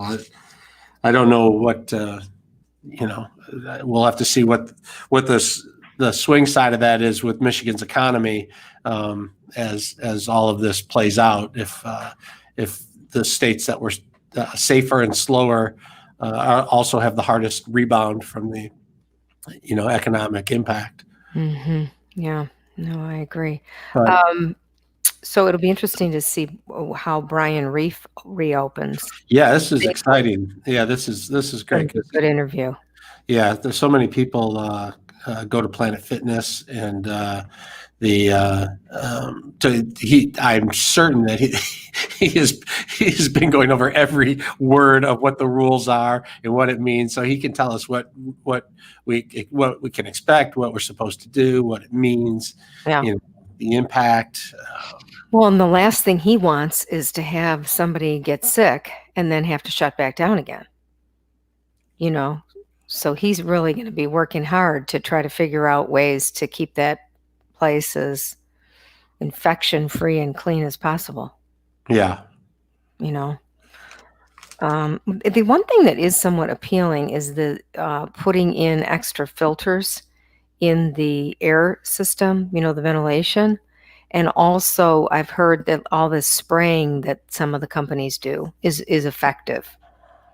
That seems like. I worry about the spraying having. Well, you're afraid you're going to get sick from the spraying. The last few pieces of hair are going to fall out. I don't know. I don't know. Or hand sanitizer. Chemicals. Look at all the hand sanitizers that are not good for you. Chemicals everywhere. Chemicals. I don't know. It's proof that there's always something to worry about, isn't there? Right. Exactly. All right. Well, so we'll I'll let you ask away. Yes. And someone's going to give Benny Napoleon a reminder. Oh, yes. I asked Danielle. Danielle, if you're watching or listening, Benny would like a reminder call right now. A reminder right now, please. And then I don't know if he's going to call us or we're going to call him for the actual segment, but you can ask him which he prefers. Call Benny with a reminder. I'm going to center that right now. And then also, does he want you to call him? So going up north this weekend, huh? Yeah. Are you staying in hotels any of this time? No. I thought maybe. Although my kid is going to be in the golf outing as well, and they are staying at a Airbnb or the vacation rental by owner. Yeah. And so those places it's been interesting. They what they're doing to clean between guests and visitors, right? Because it's people's private homes. Yeah. So you don't know exactly what they're doing. So I told them go in with gloves and bleach and sanitizer and make sure it's clean. I have a good story about this. So my kids last weekend did that. They rented a house. Same thing, VBRO or whatever. And there were 4 couples. And one of the couples did not think that the house was properly cleaned. Okay. And they left. Oh, they did. Mm-hmm. Did they get their money back? No, because the other 3 couples, all of them my children, the other 3 couples found it okay. So it's kind of a good example of how everybody has a little bit of a different take on standard and different take on it. But yeah. Oh, by the way, my son definitely wants to meet your daughter. Oh, good. I had mentioned that she lives somewhere between his house and the freeway. And he goes, well, maybe you can narrow it down a little bit for me. I said, she's probably got red hair. I don't know. Actually, she's a blonde. Is she? Okay. But if they've been there for a little bit, they probably already know the different neighbors. Yeah, they do. They love it. They can help them out. So that's great. And I found out Cork is not reopening. Oh, it's not at all. I guess not. I mean, at least it's not open right now, which I love that place. It's a really great little restaurant close to them. I don't know. I think it's really interesting when you talk with various people about the money that the PPP money and different money and what came in, and some people I think just looked at it and said, you know what, I think this is a good time to stop because the new regulations are going to be very expensive. It's going to be very hard to run a business with all the regulations, with all the changes. If here's this, sort of, it's like a decision time, for people. And so I think there's going to be a lot more places that don't open back up. I think so too. I think we're going to have a lot of change for a while. And then in a couple of years, when people see how it's going, they'll get back into it. But Yeah. Well, it would be hard if you were a small business owner and you were already a little bit on the margin to all of a sudden now have to have all this new equipment and safety standards and cleanliness and spraying and yeah, it would be a lot. I hope, did Danielle tell us, has Reef called in? Let's see here.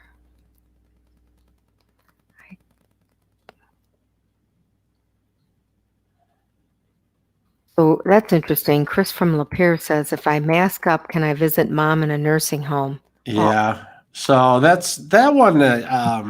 I'm a little okay with that not being able to happen yet, as much as the elderly need to see people.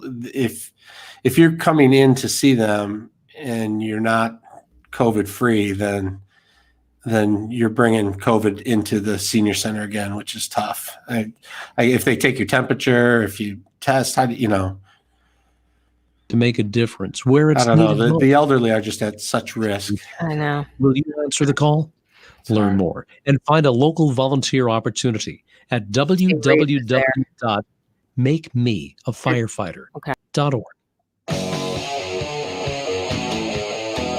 Now back to more Paul W. Smith on WJR. Once again, substituting, here's Kevin Dietz. The question everyone has been asking for months: when will the gyms reopen? When will we be able to get back to working out? Well, the governor made a decision and says the gyms will be allowed to open. And joining us now is Brian Reef, owner of Planet Fitness. Brian, thanks for being on the Paul W. Smith Show. Kevin, thank you very much for having me this morning. Well, this had to be news that you were glad to finally hear. What does this mean for you and for other gym owners? Yes, a huge sigh of relief for us. It means that we can get everybody back in and start helping people meet and sustain their personal health goals and get the gyms back open. We're really excited. Next Wednesday is the day.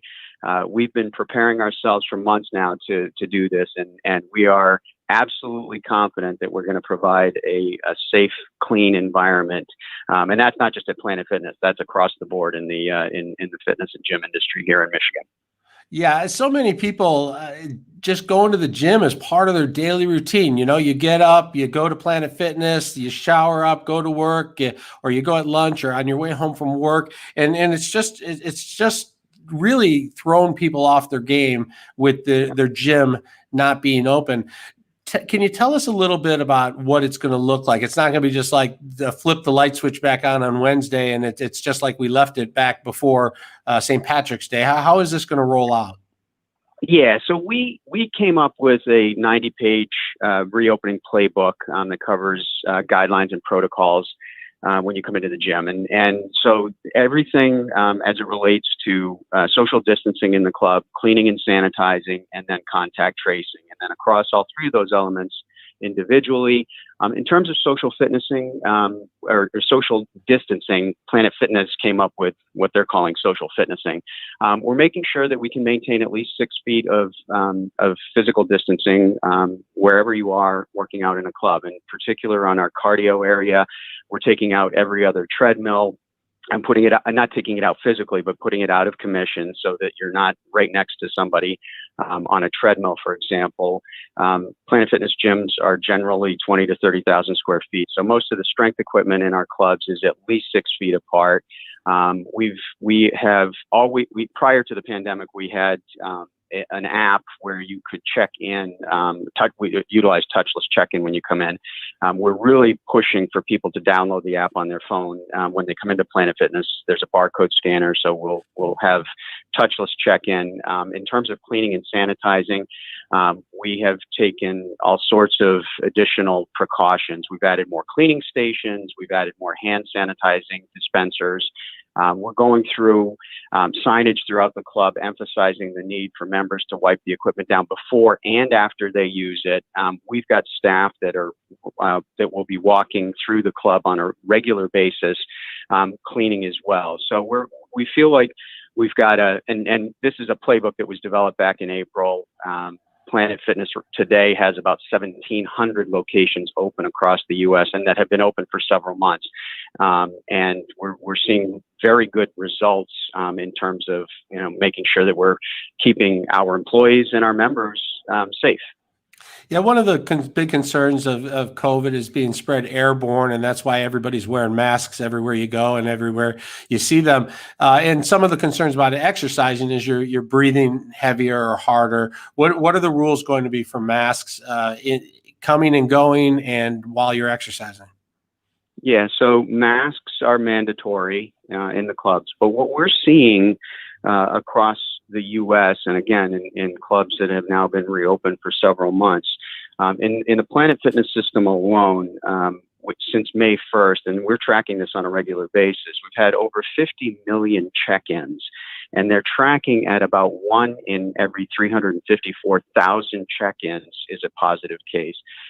We've had our clubs, 6 of our locations in Ohio open since the end of May, and we've had a total of 6 positive cases. But we have a robust reporting protocol that goes into place as soon as if a member or a staff member reports to us that they were diagnosed COVID positive. We immediately report that to the local health department. We have our own guidelines in terms of cleaning and sanitizing, but we follow their guidelines in terms of how do we notify anybody that may have been in the club and been exposed to that individual. And it's working, I would say, almost flawlessly in terms of our ability to do the contact tracing. And that same thing will apply here in Michigan when we reopen. So when you look at those types of statistics and over 5 million check-ins on a weekly basis in the Planet Fitness system alone, and still trending at 0.00028% of those check-ins are, and we call it the visit to virus ratio. So we're comfortable that when you come into the gym, it is a safe place to come in and work out. Well, we really appreciate the thoughtfulness that you guys have put in the planning well in advance of the announcement to make sure that the staff and people will be safe. All the training that you put in for your employees to help your guests come in and safely work out. It's so important for people mentally and physically to be able to get a workout in. And I'm excited that Planet Fitness is going to be open again. And thanks for coming on and sharing what you know about all of this this morning on the show. We appreciate it. Thanks, Kevin. We're really excited and looking forward to seeing people back in the gyms on Wednesday. All right. Have a great Labor Day weekend, and then we'll get ready for the big opening. Thanks. You too. All right. It is 7:43 on a Friday, September the 4th. Let's check traffic and weather with Dana Clark. This report is sponsored by InvisibleFence.com. Invisible Fence brand is offering $150 off their exclusive boundary technology, so more pets can safely enjoy the freedom of their yard. Visit InvisibleFence.com to schedule your free consultation. That's InvisibleFence.com. InvisibleFence.com. Not much out there, Kevin. Accident-free, no delays. Looking at construction, a lot of projects will be suspended or put on hold for the Labor Day weekend. What we're seeing right now is construction barrels in Berkeley along 12 Mile, eastbound and westbound between Greenfield and Coolidge. That road reduced to just a 1 lane. That's scheduled through September. Now, WJR weather first from the Weather Channel. Well, no complaints here. Today, sunny. Tomorrow, see a few clouds around. Today's high 74 degrees with a west breeze. Tonight, we'll settle back to 55. Suburbs cooler. Tomorrow, a few clouds in upper 70s and dry through Sunday and Monday. Upper 70s to low 80s. From the Weather Channel, I'm meteorologist Ray Stagik on News Talk 760 WJR.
So it's been a busy morning. We haven't checked in too much with the Facebook crew, but good morning, Clay and Kathy and Russ and Clint and Patrick, of course, and Denise, and all the crew, Russ,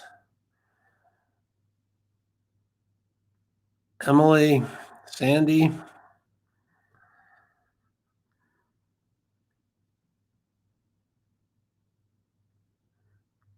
Glad you're here. Glad you're listening in. Some of the early crew who got to find out how to mix up a mint julep.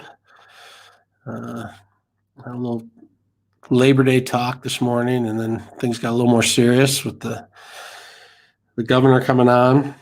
Rick Snyder's still ahead. In this next segment, we're going to talk with Benny Napoleon. One of his deputies in the jail was killed this week when a inmate attacked him.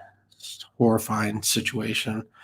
And the sheriff is going to come on and talk about that.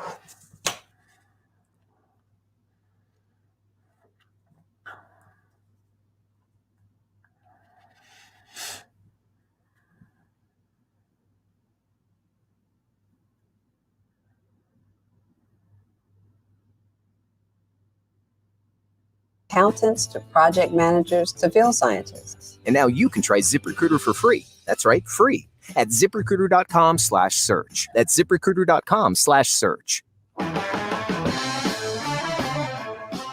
Now back to more Paul W. Smith on WJR. Once again substituting, here's Kevin Dietz. A beacon of light within our community has been taken from us far too soon. The untimely loss of Corporal Searcy has deeply saddened everyone within our organization. Our hearts are aching, our lives forever changed. Brian Searcy was such a kind-hearted, compassionate man whose calling was truly to protect and serve, and he carried out that calling every single day. I'd like to thank the Detroit Police Department for their help thus far. Collectively, we are working together to gather answers and ensure that justice is properly served. Please keep us in our prayers. We need them. Those are the words of Wayne County Sheriff Benny Napoleon after the tragic death of one of his deputies by an inmate inside one of the Wayne County jails. Joining us on the line now is Sheriff Napoleon. Sheriff, thanks for being on the show. It's always a pleasure to talk to you. I'm sorry it's under these circumstances. Thank you, Kevin. It's always good to talk to you, too. It's a very sad day and sad time for all of us at the Wayne County Sheriff's Office, but we appreciate the opportunity that you're giving us to get the word about how great a young man Corporal Searcy was. So thank you so much for that. Yes, he has a wife and a 21-year-old daughter, and our thoughts and prayers to them and the extended family and the family at the Sheriff's Department, which we know that it is over there. Can you talk a little bit about just the state we're in this country, where law enforcement is being attacked day in and day out? You know, to sit and watch it as a lifelong law enforcement officer. I've been doing this now, believe it or not, Kevin, it'll be 46 years in April I will complete. And the profession has changed, the graphics have changed, but the job remains a very difficult job for the men and women who go out there every day and put their lives on the line. I agree that there are a lot of things about the system, the criminal justice system, that needs changes. And we need to look at over-incarceration. We need to look at how police officers perform their jobs on a daily basis. We need to look at the training. I'm a strong proponent that police officers should be required, if the community wants, to live in the community that they police. So there are a lot of changes to the system that are needed. I don't believe that overwhelmingly people are not supportive of the police officers in this country. I think overwhelmingly they are, but there are a lot of people who are not, and they're displaying mostly peacefully some of the changes they would like to see in the criminal justice system. A couple of years ago, Deputy Chief Dunlap took me on a tour of some of the Wayne County jails and showed me what transport looks like, what it looks like when inmates are being moved from one place to another, and what an extraordinary task that is to keep inmates safe and to keep staff safe and to keep your deputies safe. Now with COVID, the numbers are down, but the danger still exists. Well, when one of the first things that we did when the COVID pandemic struck, I reached out to every person who had a responsibility for either controlling or housing inmates, or had the responsibility for procedures and policies and recommendations and best practices. And we started instituting those immediately. One of the things that we had done is reduce the population in the jail, because it's a contained environment, and an outbreak could be extremely devastating to folks who have no choice but to be there. But I worked with the prosecutor, the chief judge of the Third Circuit Court, and myself to figure out who we could safely release, either on bond, on tether, electronic monitoring. But the people who are there today are all people that we have determined are too dangerous to be released into the community. Now, when you think about that, that's 850 people that we have determined are too dangerous to be in the community of Wayne County. And that's what's remaining in the jail. We have to feed them, we have to clothe them, we have to take care of their medical needs. We have to transport them back and forth to different facilities if something needs to be done in person. So it's a huge, huge challenge every single day. On a normal day, we book in about 35 to 40 new prisoners. I know it's early in the investigation, but what can you tell us so far about what you know about what happened here? Well, what I know has pretty much been put out publicly. Corporal Cersei was doing his rounds in Division 2, which is the old jail downtown on Clinton Street. And the jail is what I think many of us typically think a jail looks like. It still has steel bars. It doesn't have like a solid door. It has an old locking mechanism. The jail's almost 100 years old, which is one of the reasons we're building a new jail. And the way the jail is positioned and the way the layout of the jail is, Corporal Cersei had to go through a kind of like, for lack of a better term, it's a room connected to the cells, and to check the doors to make sure at night that all the cells are locked, that the prisoners are confined to their cells so we can control them throughout the night. He went past and checked one door, apparently believed it was locked, went further on checking the rest of the cell doors, and while he was checking a cell door, he was attacked from behind by the suspect, the person who is now under arrest by Detroit Police Department. A struggle ensued. He was choked, and ultimately he was discovered laying in that cell area and was conveyed to Detroit Receiving by EMS, and they were giving him attempting life support on the way to the hospital. But once he arrived at the hospital, he was pronounced dead. And so you guys will have to look at the mechanisms of the doors. If it was, if everything was working properly, I guess you can assess whether or not to have two people do patrols like that. All kinds of things you can look at and will look at as a result of this tragedy. Yeah, whenever we have an incident in the jail of any sort that causes any type of a breach or abnormal occurrence, We look at it to determine whether it was a policy, a procedure, a technical or human error that caused it to happen. So in any instance like this, we have a concurrent investigation. One is the criminal investigation, which is being done by the Detroit Police Department. We have an internal policy investigation that is being headed by my Undersheriff Daniel Files. Did this inmate have any previous problems with Corporal Cersei? He had problems with discipline in the jail. As of this point, I don't know if he had any particular incidents with Cersei individually, but he had been in several disciplinary actions in the jail.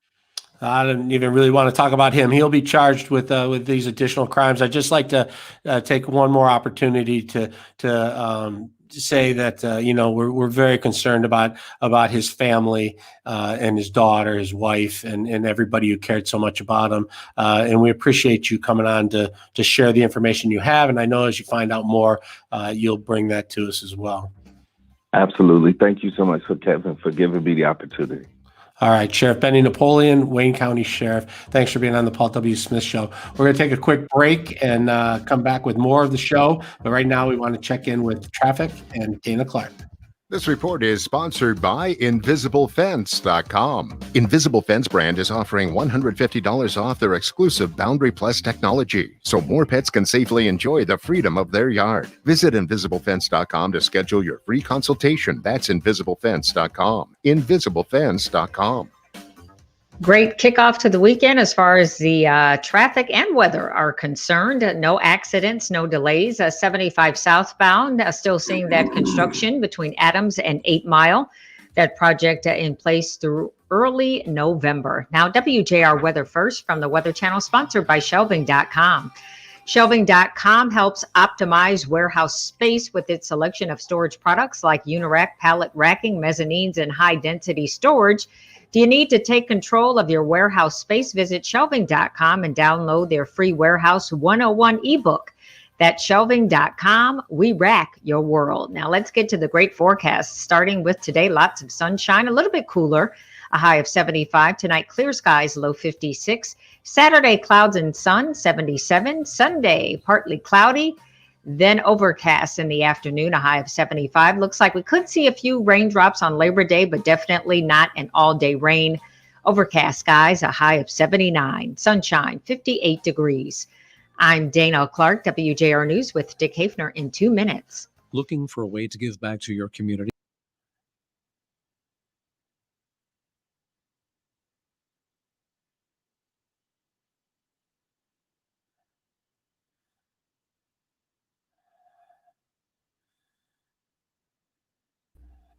That story is really, really sickening. You just wouldn't believe how dangerous that place is. And there's a lot of stories about problems, at the Wayne County Jail. But like you said, the place is 100 years old. I mean, you have a jail that's 100 years old. You have overcrowding like crazy. Right now, the numbers are down because COVID. They let so many people out, but typically, and you're trying to transport these folks around, and again, very, very dangerous criminals. The people who are locked up there, assaults and rapes and murders, and it's a very intense place to just walk through, let alone work there day in and day out. I don't know. We'll see if there's some, mental health issues or something there, or what happened here. But it would not surprise me. Either the mechanical door didn't work and didn't lock properly, or the corporal didn't pull it shut until it locked. But you're in those places. You can, and they move around and they make those rounds. That round was to make sure everything was locked up before, like lights out, kind of, but they make those rounds like every half hour to make sure everybody's okay, that nobody's committed suicide or all these things. And they make these rounds. It's very routine, but it's not when you come in with eyes from the outside, you're like, this is so dangerous. It's amazing. So why do they make them why wouldn't they have a partner? So why do they, if it's that dangerous and it's old and antiquated, why are they by themselves when they do this? They may end up doing that, but they, they don't. They have staffing problems anyway. They don't overstaff. There's budget problems and things like that. And where do you put your police? Do you put them on the streets? Do you put them in the jails? Where do you put them? They're decisions that are made. And sometimes when something like this happens, they will change the policy and say, you know what, until we know the equipment's better, we'll double people up. But it's just it's tragic. Like Bouchard was saying the other day, 8,000 law enforcement get attacked every year. You don't hear about it because they're not killed. But this sentiment of attacking law enforcement is tough, and those jails are really tough. And it's not even just the Wayne County jail, which is so old. Even the new ones are tough. They're very challenging. I think running the jails is the hardest part of being a sheriff, personally. Oh my God, it's a horrible job. It's just. They had, in Macomb County, they had trouble when the opioid addiction came through. You didn't really recognize the signs of withdrawal from opiates. It looked different than other things, and they ended up having a couple people die in custody that were addicted. They're addicted. I think people thought they were faking or whatever. And then there's this thing, well, why don't you have more medical staff in there? Why don't you have this? Or why isn't there more training? And, and you learn from incidents, but the challenges are never ending. It's really difficult. And then the mental health, you wouldn't believe, somebody's in there and they're in such a bad state. They throw feces at the guards and the walls. And then to go in there, you have to have all this equipment, and they have a special name for it, but this team has to kind of go in and then take you to the doctor because something's not right. And there's 35 or 45% of mentally ill people are in the inmate population. It's like 35 or 45% is mentally ill because they're not in hospitals anymore. It's a challenging mess. Perhaps we should revisit the hospital issue of treating them differently. Oh, because it's more expensive. Jails are like the most expensive way to treat mentally ill because there's all these other issues and problems. In a hospital, you have doctors or nurses who can sedate as needed, or and for the mentally ill, it's much better for them to be in some sort of hospital setting than a jail. Right. The hope originally was that the families would take care of people, but they can't. There's no way, especially if somebody's really unwell. You know what I mean? And they're not controllable. And I just really think that this country should spend more time talking about how to better care for the mentally ill. I think it's a subject that really needs to come up. I mean, it makes policing so difficult, and they're not trained to deal with it. You see that one case. Where is that? It's a relatively new case coming out where the police officers are accused of mishandling a man who was clearly mentally ill. Right. They put a hood over New York hood over him. Yeah, New York. That video is so hard to watch.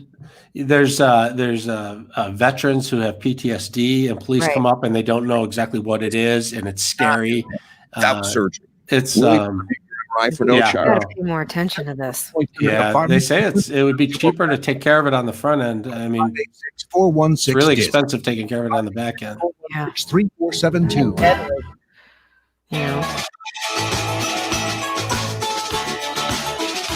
From the great voice of the Great Lakes, this is Paul W. Smith on WJR with Kevin Dietz filling in for Paul. Our next guest really stirred up the political world by poking the bear being President Donald Trump. Former Republican governor of Michigan, Rick Snyder, has endorsed Democrat Joe Biden for president in an opinion piece published in the USA Today and the Detroit Free Press. The former governor had some harsh words for Trump, but rather than me tell you all about it, let's have him tell you because he's on the other end of our line. Rick Snyder, welcome to the Paul W. Smith Show.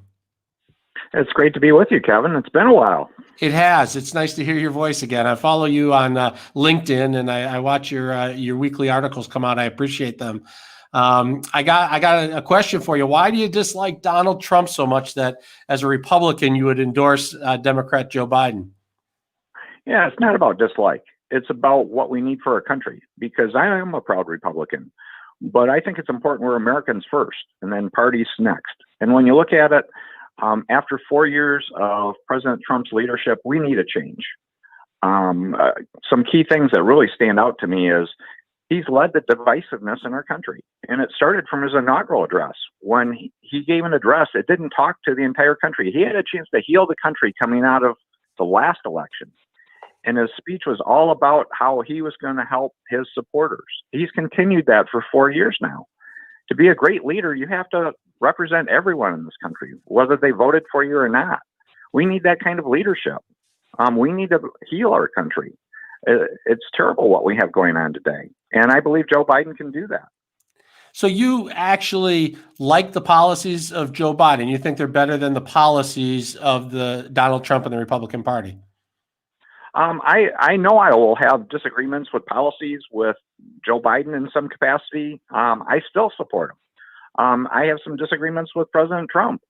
But as a practical matter, the person himself, the moral character, the leadership we need, the fact he can unite people in terms of what Joe Biden can do, I think these are critically important things if you look at how our country has become more and more divided, more and more divisive, and it's been led by our current president. Did you give any thought to just not endorsing anyone, or did you give any thought to saying, you know what, I'm not happy with Donald Trump. I'd like to endorse my friend John Kasich or some other Republican out there that you admire? I appreciate that.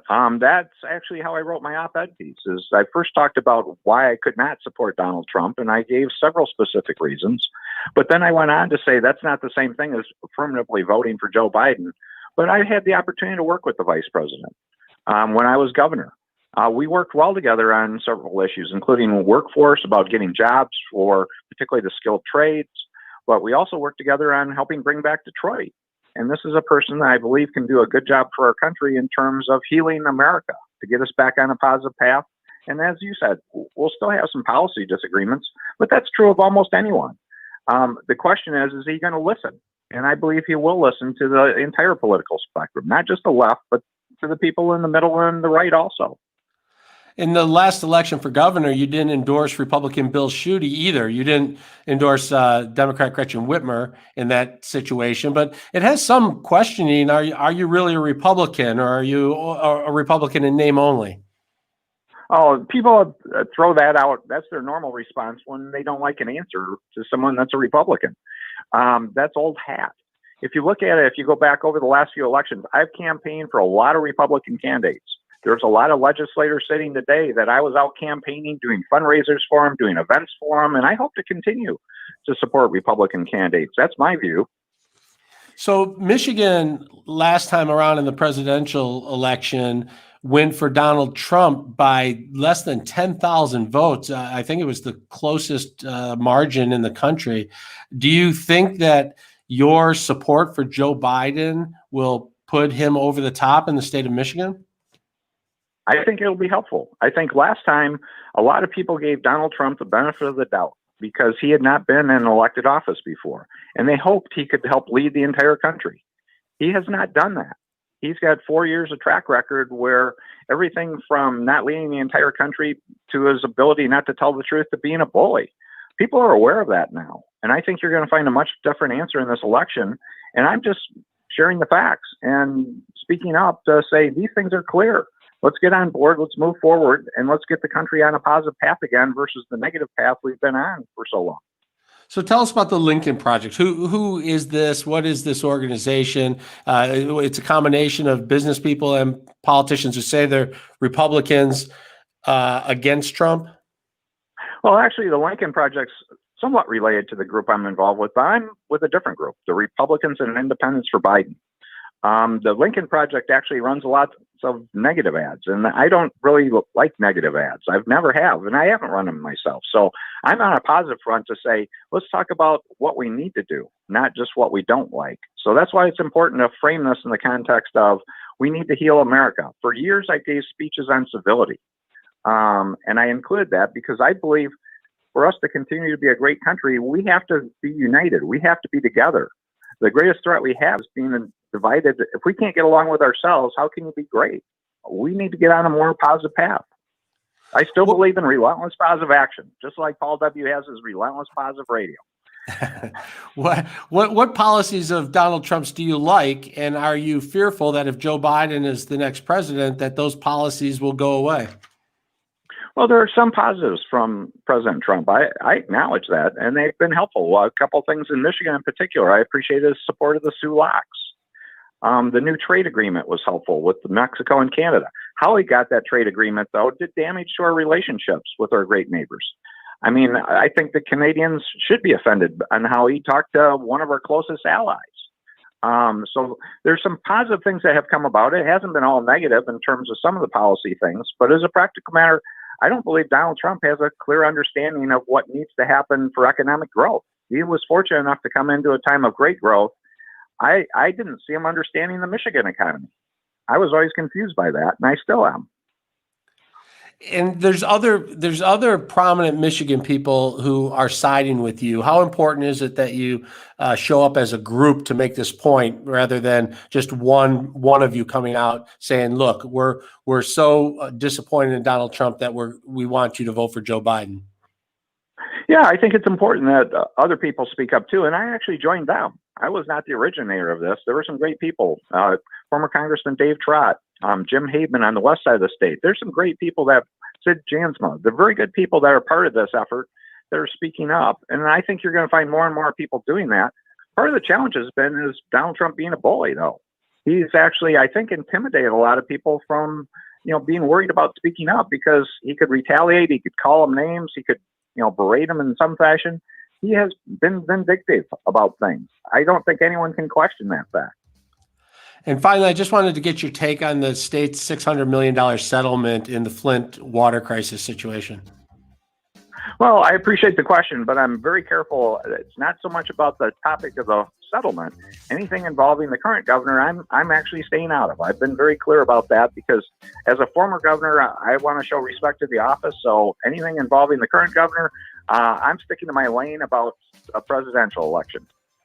All right, former Michigan Governor Rick Snyder, a Republican who is endorsing Democrat Joe Biden for president. Thanks for coming on the Paul W. Smith Show. We appreciate it. It's great to be with you, Kevin. Have a great weekend. All right, have a great Labor Day weekend yourself and be safe. It is 8:13 in the morning on a Friday. Let's check traffic and weather with Dana Clark. This report is sponsored by InvisibleFence.com. Invisible Fence brand is offering $150 off their exclusive Boundary Plus technology, so more pets can safely enjoy the freedom of their yard. Visit InvisibleFence.com to schedule your free consultation. That's InvisibleFence.com. InvisibleFence.com. New accident, Kevin, reported on the Lodge southbound at the Davison. That incident is blocking the right lane. Now, WJR weather first from the Weather Channel. Nice cool start with a light breeze around. A few clouds and sunshine into the afternoon today. Only 74 degrees for a high. A good old double nickel overnight tonight with a mainly clear sky. Saturday, a few clouds around near 80 degrees and near 80 through Sunday and Monday, the holiday. From the Weather Channel, meteorologist Ray Stagik on News Talk 760 WJR. Paid non-attorney spokesperson. This ad is sponsored by Janelle.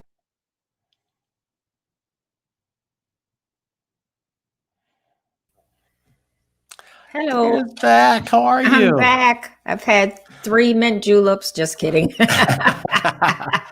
Hey, I'm familiar with that area over Hickory Grove between Lasser and Telegraph. That's not a very highly traveled road there. Yeah, no, it's not. I guess a car flipped upside down, but it's been clear for a while now, so that's good. Yeah, that's mostly just people from a couple little neighborhoods there that make their way either to Lasser or Telegraph. Something must have happened bad over there. Yeah, I don't know, but they said the report said anyway, no serious injuries, so that's really? good. That's good. Oh, God. I guess it depends on which serious might have been an injury, but Well, thank goodness you're back. We need to get a little more fun in this day. My goodness, between Governor Whitmer and former Governor Snyder. No, that was good. They were good though. And Napoleon, yeah, no, it was a great conversation. Hey, Greg. Greg's in the house. How are you? Doing well. How about yourself? Good. Good. Hey, Kevin. They got you locked in the basement again? He can't get out. Free Greg. Free Greg. Yes, yes. And since you guys always like my T-shirts, I'm just so happy this one fits. My Michigan State Fair T-shirt from 1990. No way. Right. Nice. 1990? 1990. I was 2. So so it finally fits. There you go. There you go. There's something about guys, they cannot throw their T-shirts away. I went through my drawer yesterday. It's stuffed. I have no other drawer that's stuffed like that, but my T-shirt drawer is stuffed. I'm like, all right, I'm going to just clear out some of these. You can only wear one T-shirt a day, right? Right. so I start going through. I'm like, there's this old one that from Detroit Police. I'm like, we'll keep that one. Right. Never know when you might need it, right? I got rid of nothing. Right. I guess the best I could do is maybe I can box some up and put them in the attic. So I got to go work harder to find them. But throwing away a T-shirt for a guy is very, very difficult. Not going to do it, huh? Absolutely no. Because they all have special meaning. So yeah. Right. Yeah. So the fair is virtual, right? The fair is starting virtually, I think I saw. Think so, yeah. I guess they have to do it some way. Right. I can see us trying to do the merry-go-round here in my basement. So yeah. So we are ready. We have our bad sequels. Mm-hmm. Oh, I thought we had already started. Seriously. Oh, you did. Darn, that was really good. So That's how good we are. Right. We're still in commercial. Whenever they need your support. Learn more at donorschoose.org. So did you see this, Milan? Did you see it? Yeah, I did. And okay. Also for you and Kevin, did you guys? Your daughters are younger than mine. Did you guys see the original Mulan? The original, yeah. I don't think I did. WJR. Once again, substituting, here's Kevin Dietz. It is Friday, September 4th, 2020, and we are rolling into Labor Day weekend. And usually Labor Day weekend means big blockbuster movies. So we got to check in with our movie guy, Greg Russell, who I think is going to report that we're not going to have a bunch of big blockbuster movies this Labor Day. I'm going to blame COVID for that, I guess. But that doesn't mean nothing is going on in the movie world. There's actually a pretty big production coming out. Greg is here, and Dana Clark is here as well. What are we looking at this week, Greg? This week we have got Disney's live version of the movie Mulan. Most remember how the first one came out, I believe it was 1998. Well, this time it's, like I said, live action, and it's pretty much the same story about a young lady who's got these great skills, who imitates being a man just to join the military. And she goes in and she winds up being the best soldier there is, but then she's kind of outed. And, first they're ready to get rid of her, but then they realize they need her. So that's the whole story. Now, I take it you guys probably both saw it, the original, like with your daughters when they were younger, correct? Yeah, that was fun to watch, actually, because the Mulan is so adorable, and her dragon's actually pretty adorable too. But her dragon was sort of stealing the show the first time through for me. It really had a fun role. It'd be interesting, I guess, for me in a live show to see how they do that. Right. Well, there are certain, because my daughter was older at the time when they came out, a teenager, so she was able to go on her own, and so I had her watch it with me. So there are a few character changes in this, as far as like now Mulan has a sister. I guess she didn't, in the animated version, and a couple other people have changed, but basically it's the same story. So for me, having never seen the first one, we enjoyed this one. I mean, it is more grown-up-y, if you know what I mean. Okay. Where we were able to get into the story and enjoy it and just see how, things went. For her, she liked it, but of course, like anybody else who grew up on whatever an original is, she still liked that one better. So this is Disney Plus, right? Yes. So if you have it already, do you have to pay extra No, it's just like, because I know you're going to be watching Hamilton for the 900th Right. time again this weekend. It's the same as that. Okay, Yeah, so you just got a go on. plaque with your name on it, Dana. But Okay. yeah. Disney Plus. But you do have to have the premiere. If you don't have the premiere, they want $30 for this. Right, right. If you that's a pretty big Yeah, number. it's hefty. Around our house, I am always saying, well, you could check out those free movies there in That's our right. premium package, and if you don't want to do that, maybe something under the $5 mark would be nice. For sure. Now they're throwing these $15 movies at us and these $19 movies, and now I see $30 movies. I'm not saying they're not worth it. I'm just saying. I'm just saying. I gotta hold off right on that. Yeah. Well, I guess I'm spoiled because obviously they send me the stuff to watch, so I didn't know $30. Yeah, 30. That's why I was asking. So Hey, we for have a $20, clip, I'll right? do the whole movie on my phone for your family. That's right. Yeah, let's check out the clip. Can we play the Mulan clip?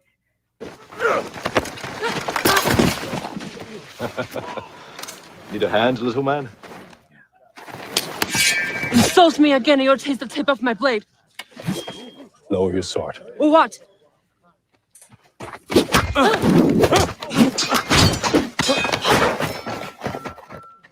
I'm your commanding officer. Fighting will not be tolerated, am I clear? Yes, Commander. With your voice, soldier. Yes, Commander. What is your name? Wjr, Commander. Is this your family sword? It belongs to my father, Wjr. Following line.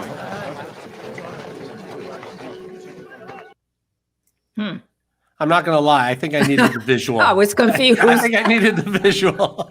And I was confused. Radio. It's tough to do a movie preview on our radio. Yeah. But Greg, you give it a thumbs up. Yeah, because like I said, since this was my first time seeing it, no, it was enjoyable. It was an interesting movie, and again, like I said, probably for a lot of the young people who grew up with the original, they may watch it and enjoy it, but they'll still probably be attached, to their original. But for someone who didn't see it, because I watched it with a bunch of adults here at home, and we enjoyed it. So, yeah, if you got the $30 from what you just told me, go ahead and get it. And don't forget, if you only got 20, call me. We promised our Facebook fans that we would talk about the worst remakes or sequels of all time, and Patrick says the second Jurassic Park was the worst. But Dana, I want to give you first shot at this. What was your all-time least favorite remake? Well, my least favorite remake, I jotted down a couple of things, but then it came to me last night when I was sleeping. I think Friday the 13th, 2nd, 3rd, 4th, 5th, 6th, 7th, 8th, 9th, 10th, 11th, 12th was the worst. The first one was good. This is the first time we got the so scary. It was so scary. It was in the 80s. I was still like a young teen. I was really scared to go to camp. Not that I could afford to go, but that was the reason why, I can't go to camp. Why did they keep making these Jason movies? I mean, by this point, his grandfather has taken over and started chopping up people at the camp. So I'm going with Friday the 13th through 2nd through the 12th. I'm going to tell you, Dana, Friday the 13th is the only scary movie I've ever seen in my life because it scared me so much that I have no interest in feeling that way ever again at a movie theater. So my daughter loves them. I haven't watched one since Friday the 13th. I didn't like. You haven't missed anything. The movie was great. But I do not like feeling that way. So I do not see scary movies. I was first going to say on the remakes, I was going to say, Honey, I Blew Up the Kids, which was a remake to Honey, I Shrunk the Kids. But the first movie was so bad, I don't know if it's fair to say that the sequel was horrible. But for movies that I loved and then was disappointed in the remake, they may not have been terrible or the worst of all times, but I really liked the original Arthur movie, and I did not care for the remake. And then The Longest Yard, I really liked the original. And the remake was fine, but given the choice, I'd watch the original every time. Greg, what you got? Mine is it goes back to 1975. Jaws, which is one of the greatest movies So ever. Scary.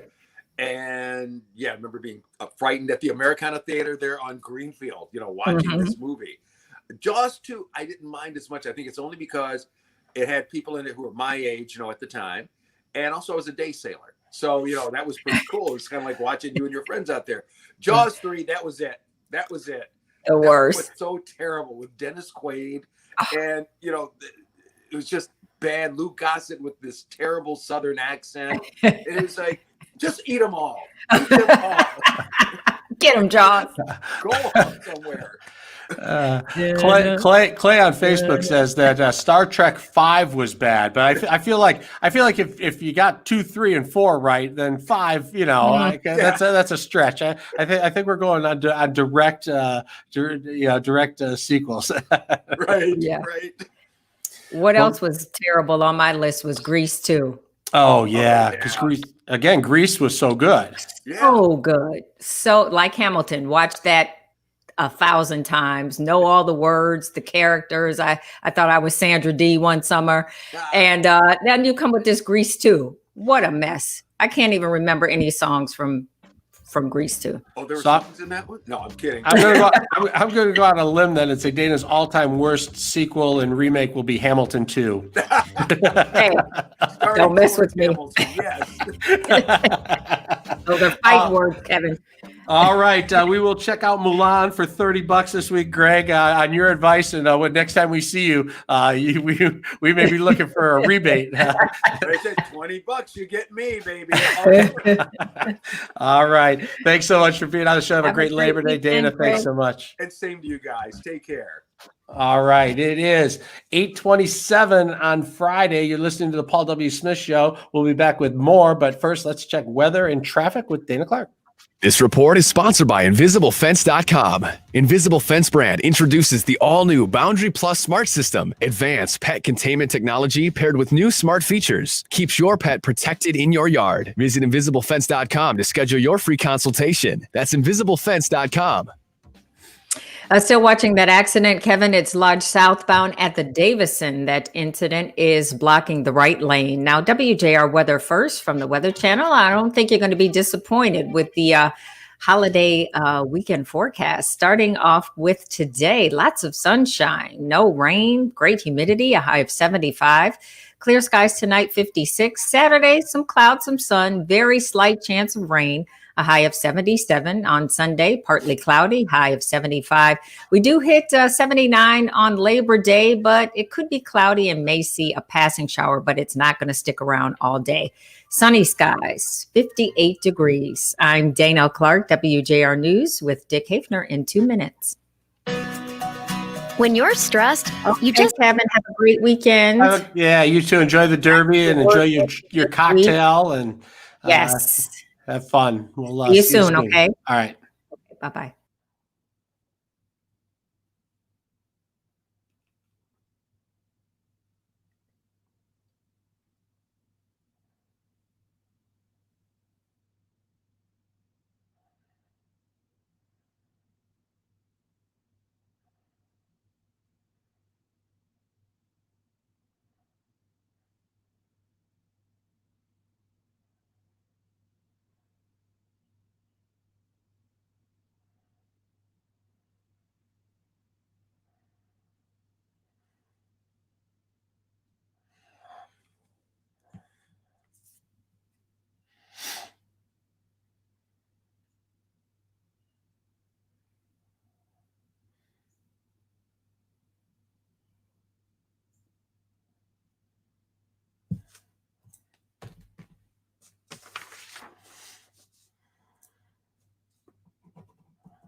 You all good, Kev? Yes, all good. Thank you. I got the proper title for Dr. Tom from you in my email and online, and I just decided that his new title is Dr. Tom. Dr. Tom. He's Dr. Tom. I think that's probably the way to go on that one. I was actually I was happy with his interview today because sometimes it can feel one dimensional when you're talking to somebody about diet and exercise. Like when we talk to Dr. Khan, it's great to talk to him. Yeah, I like talking to him too. But you kind of know he's gonna tell you to stop eating those burgers and eat a vegetable. But they know so much about so many other things, and they're so well read that it's great to check in with them on these different issues, and get perspective. But it's great to get a different opinion. Yeah, everybody's got one at this point. What did you think of Rick Snyder? I thought he was really interesting. I'm amazed at how strongly he feels about this, and it's just really interesting to me. Yeah, I'm not convinced he's still a Republican. Maybe an independent. I'm not saying he's a Democrat, but I think he may be an independent, where there's some policies he likes on the left and some policies he likes on the right. But as a governor, I thought he did an excellent job with our economy, and I did too. And things were really, really cooking. But I don't know. Why not just say we need someone like John Kasich early? Why not make that push to try and get another candidate?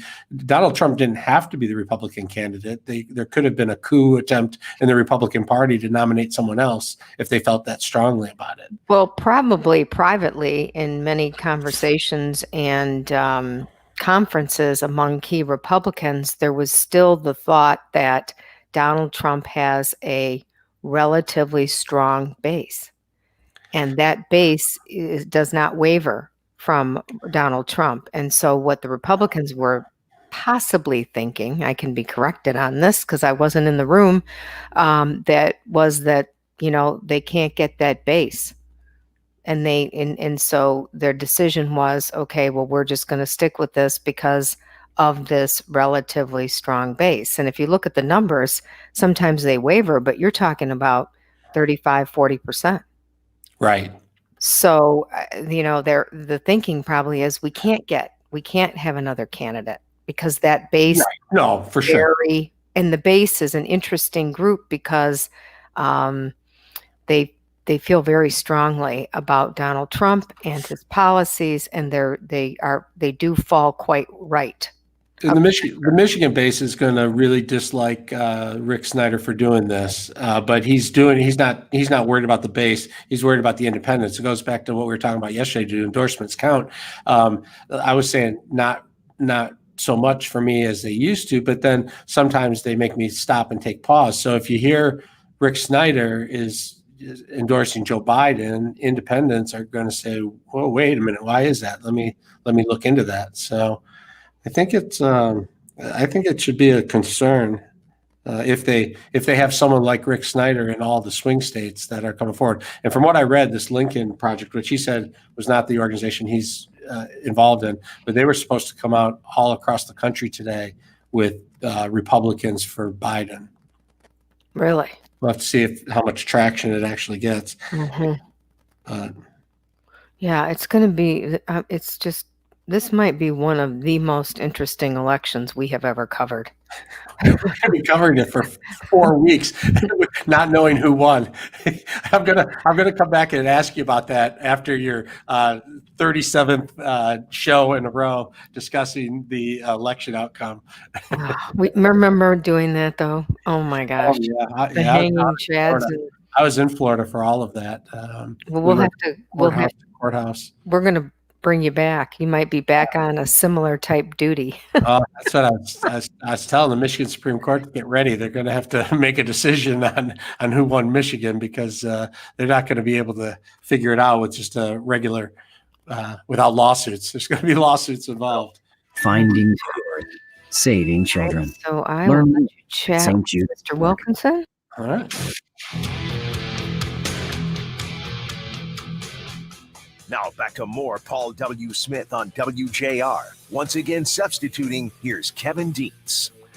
Yeah, so the gyms are going to open, but movie theaters are not. Bowling alleys are going to open, but only for leagues, not for open play. There's going to be high school sports, but the governor doesn't want contact sports, but there's going to be contact sports anyway. Those are kind of the headlines. If you want to deep dive into the numbers, into what's really going on and the trends, you want to check out Bridge Michigan. It's an online news gathering organization, and they do a really good deep dive into these big issues. And we wanted to get into it a little bit with Mike Wilkinson from Bridge Michigan. Mike, thanks for being on the Paul W. Smith Show. Thanks for having me. So as you see these orders come out and you guys are working the numbers, what jumps out at you as you look at these things? Well, yesterday I was working on a story and I had just finished it, and it's almost exactly what Whitmer is talking about in her orders. It's about, let's look at the numbers. Where are we now 6 months in? Help the reader understand what's going on. They've seen what's going on elsewhere in the country, so let's help them understand. And when I talked to some epidemiologists in Metro Detroit and Western Michigan, the view that they have of what's going on is a lot more positive than what she writes about in the orders. And that's what's just kind of struck me. So in the orders, she's talking about how the positivity test rate, which is really an important factor to kind of determine whether we did shut down the state back in March. It's in the order it says we're at 3%, but it's not getting any lower. Well, the state has said 3% was the goal from the beginning, so it was kind of odd to see that the fact that it's not going lower was a reason to kind of extend the order. So that kind of surprised me. There was a mention about how the cases are stubbornly currently the same as they've been for about a month now. But what she didn't talk about was how the demography and the geography of those numbers has changed so dramatically that the impact on people in terms of hospitalizations and deaths has really gone down. It's as if she's suggesting that 700 cases a day in September is the same as what it was in April. And I asked an epidemiologist out in Ottawa County, where Holland is just west of Grand Rapids. I said, is it the same? And he said, well, 700 cases in April would raise an eyebrow, but it doesn't now. I mean, it's the people who are getting it are younger. They're not going to the hospital as often. Fortunately, we're not seeing the deaths. It is still a deadly disease, but we're not seeing the deaths that we saw before. So I was a little struck by some of the words that were used to defend the order. It very well might be justified for other reasons, but based on the statistics, it seemed to kind of ignore the fact that things have really gotten better in the state. So back in March and April, 700 cases would more likely be 700 serious cases because it was older people who were catching COVID, and obviously the older people aren't doing as well with it, and we're dying more from it. So now older people, we've kind of got the word to stay isolated from older people because it's dangerous for them. So they're not catching it as much. Now it's the kids are at college and things like that. Those folks are catching it. So there's still 700. 700 is 700, but it's not the same is what you're saying. So it sounds like to me, I mean, when I just look at that generally, that why not open up more things then? Why not open up movie theaters or let open bowling go on if these 700 people per day who are catching it, and even if that number went up to 1,000 people, if they were not at-risk people of serious injury or death? Well, I'm not the policymaker, and even the epidemiologist who I kind of posed that question to said, it's a really complicated, mixture of, policy decisions and implications. I mean, you could open up bowling, and maybe that does expose it to a different demographic that is more vulnerable. My question was more that just it didn't seem to acknowledge that there has been such a positive move. In terms of testing. One thing that was really interesting was the order that came just before her order to extend the emergency is that there was the order says the number of cases is gone up, but we've done more testing. So she actually, leaned on the more testing argument for generating some of those cases. I mean, we know hundreds of cases are now being found in college campuses. But as you just pointed out, did those kids show up at an ER because they were sick and get tested? No, they showed up on a campus which demanded that they get tested at a Grand Valley, at a Central Michigan, at an Adrian. So those people wouldn't even have been detected back in April. But you're right. I mean, the 700 is 700. That means those are 700 more opportunities to spread the case. But things have changed. We are doing the contact tracing. We are identifying those people.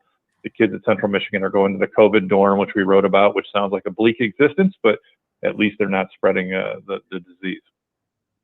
But it seems a little bit like they're moving the goalposts a little bit when they say, our goal is to get to 3%, then we're at 3%. And then they don't say, all right, congratulations, we're at 3%. Let's open up the economy fully. They say, hey, we're at 3%, but we'd like to be at 1%. So we're just going to gradually dip our toe into reopening. It can be a little frustrating when you follow it closely. The metaphor of moving the goalposts has been used many times. I used it yesterday when I saw that, because at one point the goal was to get below 10% test positivity.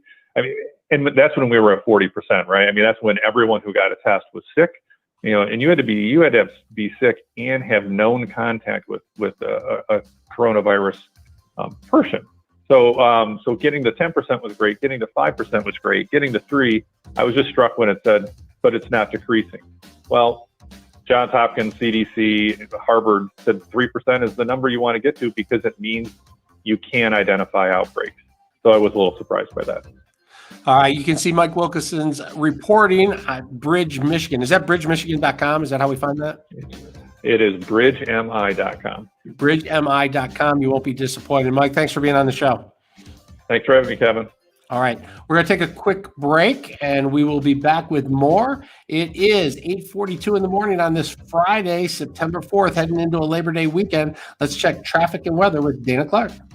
This report is sponsored by InvisibleFence.com. Invisible Fence brand is offering $150 off their exclusive Boundary Plus technology, so more pets can safely enjoy the freedom of their yard. Visit InvisibleFence.com to schedule your free consultation. That's InvisibleFence.com. InvisibleFence.com. This report is sponsored by InvisibleFence.com. Invisible Fence brand is offering $150 off their exclusive Boundary Plus technology, so more pets can safely enjoy the freedom of their yard. Visit InvisibleFence.com to schedule your free consultation. That's InvisibleFence.com. InvisibleFence.com. Lodge southbound at the Davison, the right lane is blocked due to a crash there. Now, WJR weather first from the Weather Channel. Beautiful looking Friday. As I mentioned yesterday, cooler weather settling in here, 74 this afternoon after a nice breezy, cool start, but plenty of blue sky. Tonight, clear 55, suburbs a little cooler. Good looking holiday weekend. We're dry through Monday with temperatures in the upper 70s to low 80s. From a Weather Channel, I'm meteorologist Ray Staging on News Talk 760 WJR. In January of 2017. You got the memo about the Bright Shirt Friday. Yes. What's up, Kev? How you doing? How are you? Good.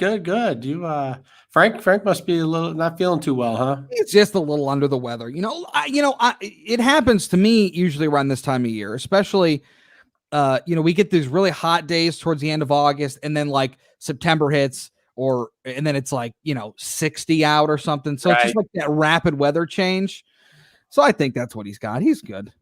All right, so people are going to start gossiping like when you don't see the Queen for a while, you're like, is everything okay? What's going on? Well, he's probably off Monday, right? We'll probably see him Tuesday. Yeah, Monday for Labor Day. Holiday. Yeah, that's good. Do you got plans for the holiday? No, I mean, I think we're just gonna kind of hang out. We've got a couple family members in town, so we'll probably see them a little bit, and no, we're gonna lay. We've been laying pretty low. I mean, we haven't really done a whole lot. Yeah, we did go a couple times. We did take Jake to the beach a couple times. So we went out to like St. Joe, and then actually this last weekend we took a day trip up to Bay City and did a little beach there. So, because now it's like he can't not go to the beach. It's like every day. It's like, are we going to the beach? And it's like, no, we're not going. No. So my favorite the beach was the bomb for me, because you get a bucket and a shovel, and they put the sand in the shovel, and then they dump it out, and then they put the sand in the shovel, and they dump it out, and they take a nap. They put the sand in the shovel. You can half watch them. Yes, it's the best. It's people would be heading to Disney World or something, and they'd come back and they'd have carried their kid for 9 hours to get out of Small World, and we're just at the beach. I'm just nothing, just sand in the bucket, sand out of the bucket.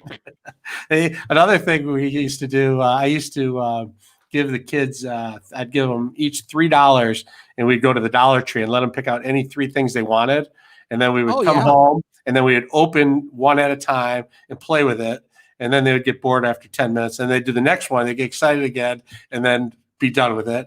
And for $3 a day on vacation, plus they got excited to go for the trip there, and come back, and then show mom. And they come back with a king's ransom. Exactly.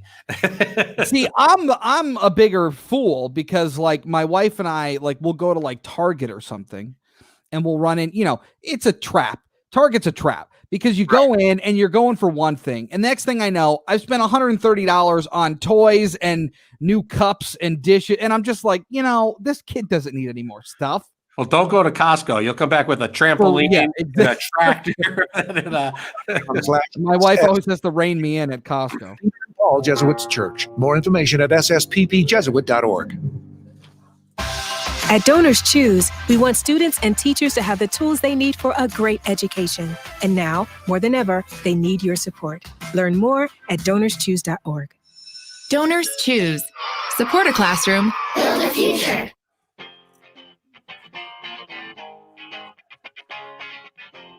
Now back to more Paul W. Smith on WJR. Once again substituting, here's Kevin Dietz.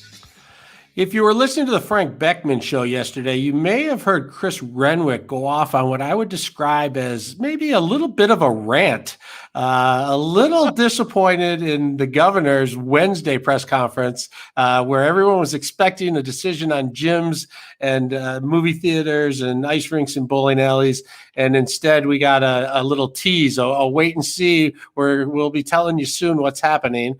Well, now fast forward 48 hours, and we do have a decision from the governor on the gyms. And somehow I think we still may get a rant out of Chris today, who's in for Frank again today. Chris is with us now. Welcome to the show, Chris. Yeah, I wouldn't count that out, Kev. But here's the thing. I mean, look, that would have been a win for her, right? You come out and you say, look, we're going to open things up. Here we go. Everybody's going to get back to work. If you want to go to the gym, go. If you don't, fine.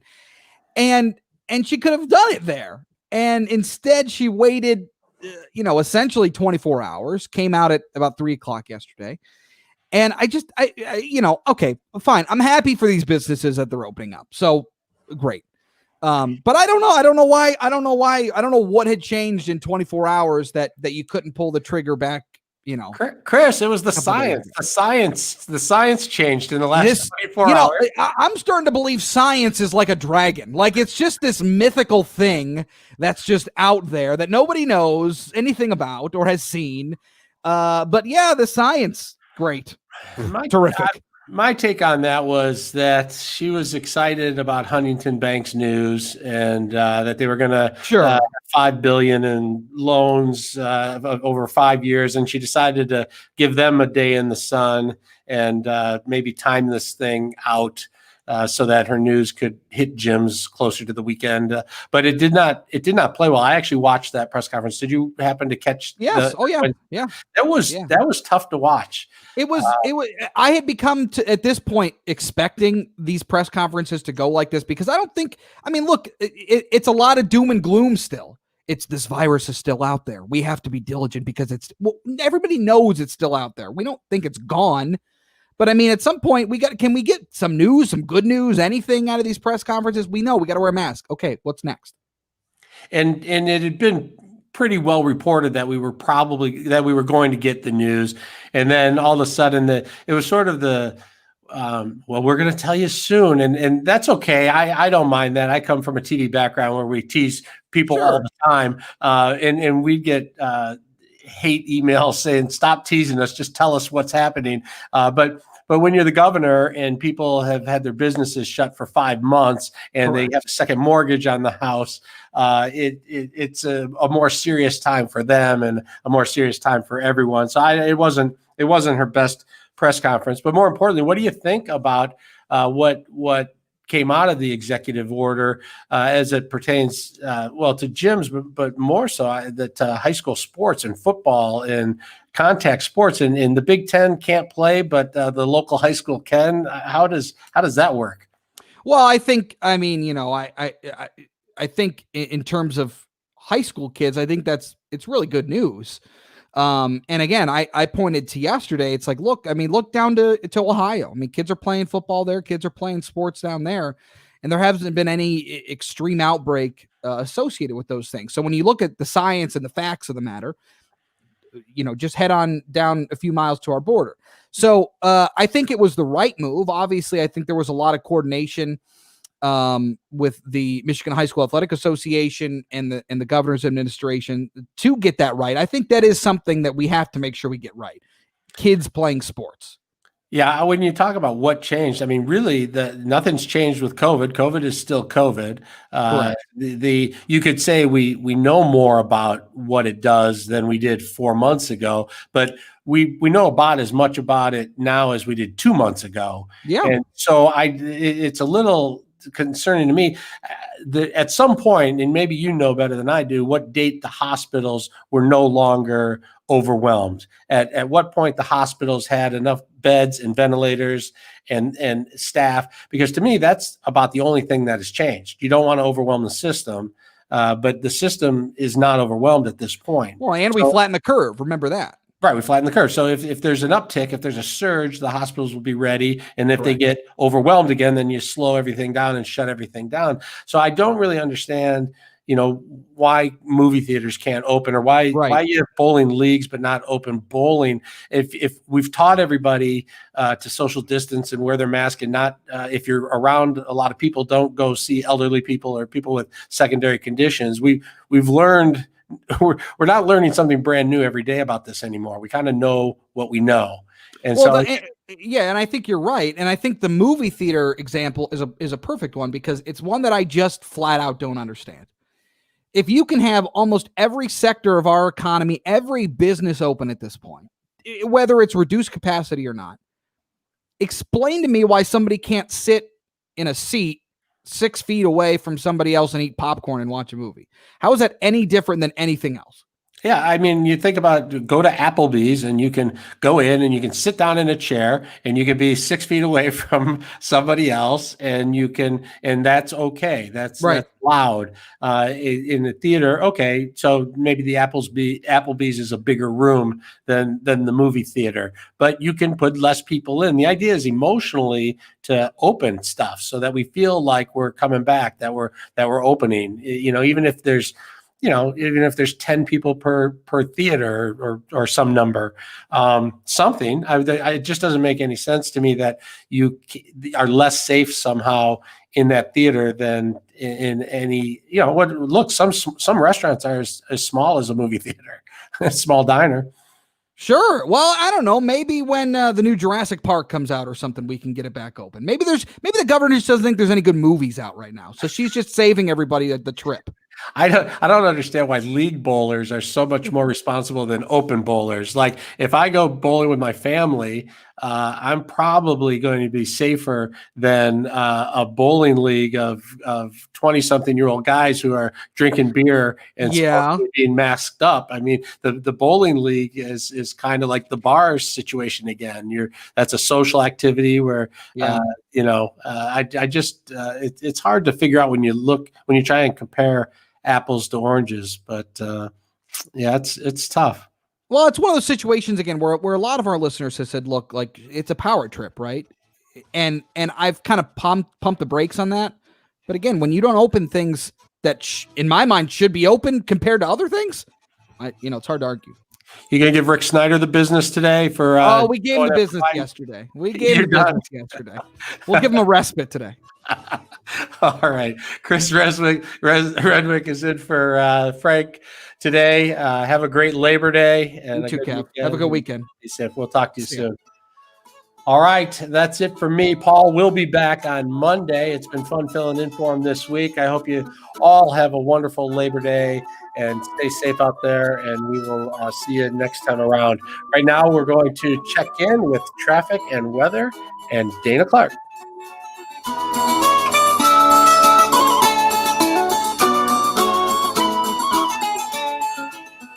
A wrap. That's a wrap for the week. This report is sponsored by. I think I got Chris's name wrong 2 out of 4 times this week. I don't know why I do that. You're calling him Chris. I throw an S in there for something like Resnick, and then as I retreat from it, you know how you catch yourself anytime, I catch myself and I stumble trying to get back. You get back to Renwick from Renwick. I do get back to Renwick, but I know obviously I know his name. I've been working with him a ton, but for whatever got him all reason, fired up today. I don't know. Yeah, I know. I let him. I figured, hey, it's Labor Day. Only 9 o'clock, and he's ready to roll, man. We started his rant early today. I can't believe he's done with Rick Snyder after just one day. He must have beat him up good yesterday. Yeah, exactly. Did he actually talk to him yesterday? No. I'm just saying they're callers. Yeah. They have a pretty conservative base there on that show, and they get worked up. Yeah, they do. Mm-hmm. So. They have fun. That was a great show you put together today, and that was amazing. Yeah, thank you. It was a great week. Lot of great, really all week we had a lot of really, really good guests that made it go quickly. It was fun. I know. That's the great part about the morning show. It's wonderful how many people are happy to come on at any time, and we have access to an awful lot of great, interesting guests. Yeah, it is. It's so funny. And then I don't know if Paul does this or if you did this, but you plan the show the day before, and you usually have a pretty good idea of what it's going to be, and then you're going through it and you're doing it, and you're here for a long time. It's 3.5 hours. All of a sudden, you get to somebody, you're like, oh, that's right. We're talking to we're talking to Benny Napoleon. I had forgotten, with everything that's going on, so yeah, it's kind of a churn. I mean, you're really moving. You're moving on a lot of different topics too. You got to really be up on what's going on. Yeah, it's fun. It's an air traffic controller job. Very much. You make it easy. You make it easy. Thank you. So do you. I hope you have a safe, fun holiday weekend.